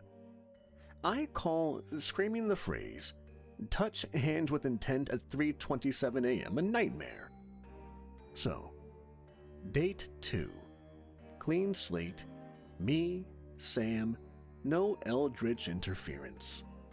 Naturally, he didn't take that well. It started off small. The coffee shop we picked, different from the first one, had changed its name overnight to something unsettlingly esoteric. The Mocha Sigil, their new logo, a burning eye surrounded by cinnamon sticks. The barista wore a t-shirt that said, "Brewed with Madness." When I asked if this was a themed thing, he stared through me and whispered, "The phone sees all." Sam thought it was hilarious. "You sure this wasn't your idea?" I laughed. She took a sip of her drink. "Honestly, I'd still come here. The espresso's weirdly motivating." That's when I noticed it. Her shadow flickering independently from her movements. It waved at me. I waved back before I could stop myself. Sam tilted her head. "You okay?" "Yeah, just, stretching my hand." She nodded, sipping again. "So, I've been thinking about that rock you gave me." "Oh no." "I still have it. It started humming when I put it near my succulent. The plant hasn't died yet, so I'm letting them bond." "The rock's alive?" "It makes little noises at night, like chewing." "Okay, yeah, you need to get rid of that rock immediately." "No way, it's growing on me." Literally or metaphorically, I didn't ask. The point is, Icarax was clearly not done helping. Later, while we were browsing the occult section at the bookstore, I picked up a copy of "So You Accidentally Married a Demon," a beginner's guide, and turned to joke about it, only to find Samantha reading "How to Date When Your Aura Screams Sacrifice Me." We laughed, but something in the air had changed. The lights above us dimmed slightly, the air grew thick, the self-help shelf moaned, and then I heard him. Not in my ear, but in my mind. "Ah, so you think you can ignore me?" I dropped the book. It hit the floor with a squelch. Books aren't supposed to squelch. "I gave you success. I bled charm into your veins, and now you hide me?" I muttered under my breath. "I just wanted one day without psychic screaming, man." Sam leaned over. "Did you say something?" I said, "This place has heavy themes." She raised an eyebrow, but let it go. "She poisons you with logic and coffee. I offer you glory, and you deny me. I shall show you the consequences." I sighed. Please don't make the store bleed. Too late. The fire alarm went off. All the books in the mysticism aisle burst into flame-free fire. Just light and howling. A soft chant echoed from the ceiling tiles. Left swipe, left swipe, left swipe. Wow, you always bring this level of chaos to your dates? Only the good ones, I wheezed out. We stood in the parking lot for a minute, watching the bookstore flicker between dimensions. Sam smiled at me, brushing hair behind her ear like it wasn't raining locusts 5 feet away. "So, what's your deal, really? You're like cursed, but in a fun way." "Okay, you want the truth?" She nodded. "My closet contains a cosmic horror from beyond space and time. He decided to become my dating coach. I tried to ditch him. He's jealous, and he can probably hear us right now. He may be inside that weird orb in your purse. I'm really sorry." There was silence, long and weighted. Then she sighed and said, "Yeah, I kind of figured." "You what?" "The rock thing, the whispering when I call you, the fact that you sometimes blink sideways. You think I didn't notice? Wait, I blink sideways? Only during emotional moments?" I sat down on the curb defeated. "So, you're not running away?" "I mean, I might walk briskly if he starts speaking backwards through the sky, but right now, I kind of like you, even if you come with extra appendages." That's when the sky cracked open like a dropped egg. A single, massive eyeball peered through the gap in the clouds. The trees bowed. Birds flew backwards. A Starbucks cup crumbled to ash. Icarax descended. Not fully, just a projection. A semi-corporeal blob of tendrils and light, hovering over us like the world's most judgmental jellyfish. "Traitor! You chose the mortal over me." "This him?" "Yep." "Hi, I love the ambience." "You cannot comprehend what you've lost. I gave him lines. I gave him presence. I taught him to stand without apology." "You made him offer a vibrating rock." "It was a token of my esteem." "I'm pretty sure it tried to bite my cactus." Sam stepped forward, fearless. "Listen, Oozeball, I like him the way he is. Anxious, cursed, and weirdly charming. So if you're gonna try to scare me off, you better bring something stronger than reality distortion and gendered insults." There was silence. Then from above, Icarax muttered, "I do not understand mortals." "I know, that's kind of the problem." He paused, twitched, shrunk slightly. "I shall retreat. For now. But know this. I shall watch every moment of your love, and I shall judge your text messages." "Fair." Then he vanished, just like that. The clouds zipped closed. The sky returned to blue. The Starbucks cup reformed and resumed its purpose. "So, third date?" I nodded. "Let's just stay in and watch something normal, like a serial killer documentary." "Perfect." And as we walked off, hand in hand, I swore I heard the whisper of ancient despair grumble, "Now, you two, don't stay up too late." We didn't talk much on the way back to my apartment. Maybe because the sky had just tried to declare its feelings through a tentacle god, or maybe because it's hard to be casual when your eldritch ex-wingman promises to haunt your group chats. Either way, silence suited us. Sam held my hand like she was grounding me to this reality, which, frankly, felt increasingly optional. I opened the door to my apartment, and immediately sensed something was wrong, subtly wrong. The air was weird. My hallway had a slight curve that hadn't been there before, and the ceiling fan was spinning upwards. Sam paused. "Did you redecorate using a meat grinder?" "No, but I think someone else did." Chairman Meow sat in the middle of the living room, eyes glowing, tail swishing like a metronome in 5/4 time. He didn't meow. He just stared like he'd been waiting. "Hey, kitty." Sam knelt. He turned to her, stood up on his hind legs, stood and said in a calm, deliberate voice, "The herald has returned." Behind us, the closet creaked open with the sound of 1,000 groans muffled through wet wool. A cold wind that smelled like sadness and wet pennies seeped into the room. "Icarax, we talked about this." "Did we? You left me. You chose her." "You were never in the running." I am your greatest ally. Look how I have helped you.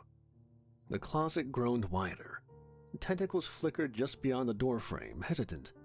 Not the all-consuming storm of before. This time it felt like sulking. Even the shadows looked mopey. Sam stood with crossed arms. Look, Yogurt Nax, or whatever your name is. It is Icarax. Cool. I don't care. You can't just rewrite physics because your favorite mortal got a girlfriend. I taught him to be bold, to make eye contact without weeping. You also rewired my microwave to only speak Sumerian. It is a superior language for reheating. Chairman Meow jumped under the coffee table and extended one paw toward the closet, eyes glowing brighter now. The veil thins. The deal must be struck or the bindings will unravel. Also, I could use some catnip right now. Sam gave me a look. I think your cat just gave us a prophecy of something weird. I stepped toward the closet. My apartment was actively warping now. Gravity had taken a casual interest in vertical denial, and a small writhing vortex had opened over the kitchen sink. Ilganax's ego was warping reality faster than an HOA could file a complaint. Enough, I said. I raised my voice. You want to help me date? Fine. Here's what that means. It means boundaries, Ilganax. It means sometimes people say no. It means you don't throw a fit and turn the coffee shop into a sacrificial realm just because I found someone who likes me for my neuroses and in spite of my horizontal blinking. Sam gave me a proud little nod. Chairman Meow burped. From the closet, a long, low sigh, like a balloon of misery slowly deflating over the ruins of an ancient temple. I only wanted to belong. You do belong, but not as a third wheel in my romantic life. Can I, at least, observe? He asked, like a damp kid trying to get invited to a prom cleanup. Sam frowned. Define observe? Well, passive, mostly. Occasional tips. Some whispered omens. I looked to her. She shrugged. Fine, but if you cause one more power outage, I will find a way to summon your mother. She is very disappointed in me. Please, no. The closet door creaked closed. Gravity snapped back. The vortex vanished. The fridge coughed and fell silent. Chairman Meow slowly returned to cat mode and immediately began to lick himself. So, you want to finish that documentary? I nodded, and she curled up beside me, head on my shoulder. From the closet came a faint, respectful whisper. You're welcome. A week passed without incident. No spontaneous time loops, no hauntings from forgotten moons. Ilganax had, more or less, honored the truce. He still muttered through the closet on occasion, usually commentary on our Netflix selections. This one dies, her arc is weak. But he stayed on his side of the door.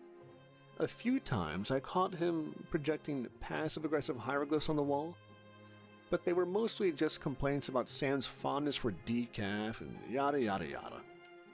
And honestly, things were good. Sam came over most nights. We made tacos, watched murder shows, and ignored the soft, ancient, ambient chanting coming from my sock drawer. Chairman Meow occasionally entered trances in mid-petting session, staring into the void with that glassy look cats get when they see ghosts or remember they were once worshipped. But for the most part, life was stable. Chaotic, cursed, but stable. Still, I knew something was coming. It happened when I was brushing my teeth. Sam was already wrapped in bed, spending the night, wrapped in blankets, softly snoring, occasionally muttering threats to whatever raccoon she was at war with behind her building. The light flickered in the bathroom, not ominously, just enough to say, hey, cue the scene. And behind me, the closet door creaked open. "Hey, looking, Axe," I said through toothpaste foam. "You picking a fight or just saying hi?" "Neither," came the voice, quieter than usual. "I came to say goodbye." I turned, blinked, and tried not to spit my toothpaste on the floor. "Goodbye?" "My work here is done." "You mean you're leaving?" "In a manner. I received an offer, a coaching position in the forums of human internet." "Reddit?" "Yes. They have summoned me through incantations of, 'Bro, she ghosted me, WTF. Good grief. I have much to teach them. They are ripe for the eldritch." I leaned on the sink. "So you're just moving on? After everything? The bad advice that turned out to be good, the sabotage that actually ended up helping, and the refrigerator haunting?" "I taught you to stand, to risk, to wield confidence like a flaming tentacle." "You also made me puke tar on an appetizer?" "Well, growth is messy." I nodded. "Fair. And for what it's worth, thanks." The closet pulsed softly like a black hole purring. "You were my favorite mortal, even if you did reject the bond of cosmic brotherhood." "I didn't reject it, I just redefined it with boundaries." He was silent for a long beat. "Yes, that is a thing humans do seem to do." Another pause. "Take care of the cat. He knows things." I figured. The closet slowly closed. A final whisper. "Good luck with her. She is strange, but so are you." And just like that, he was gone. No swirling winds, no screaming. Just a quiet departure that made you think maybe not all monsters were bad at heart. Just very socially maladjusted. I turned out the bathroom light, crawled into bed next to Sam, and curled under the blankets. "Everything okay?" "Yeah. The god in my closet left to go mentor dudes on Reddit." She didn't even open her eyes. Good for him. And we drifted off to sleep, to the sound of silence, save for the soft purring of a prophet cat curled at our feet, and the faintest whisper from the floor vent. "Ah, tell her her laugh is a song for the stars." "I will, buddy. Eventually. But not tonight. Tonight, we rest." Hey everybody, Kevin from Nightmares Nightly here. I just wanted to let y'all know I created a Spotify account. So if y'all enjoy listening to audio in the background or just prefer Spotify in general, I'll leave a link to it in the description and comments down below. I'll be slowly uploading the backlog of my videos over there, along with every new story as well. Give me a follow and a rating if you could. And as always, thanks for listening everybody.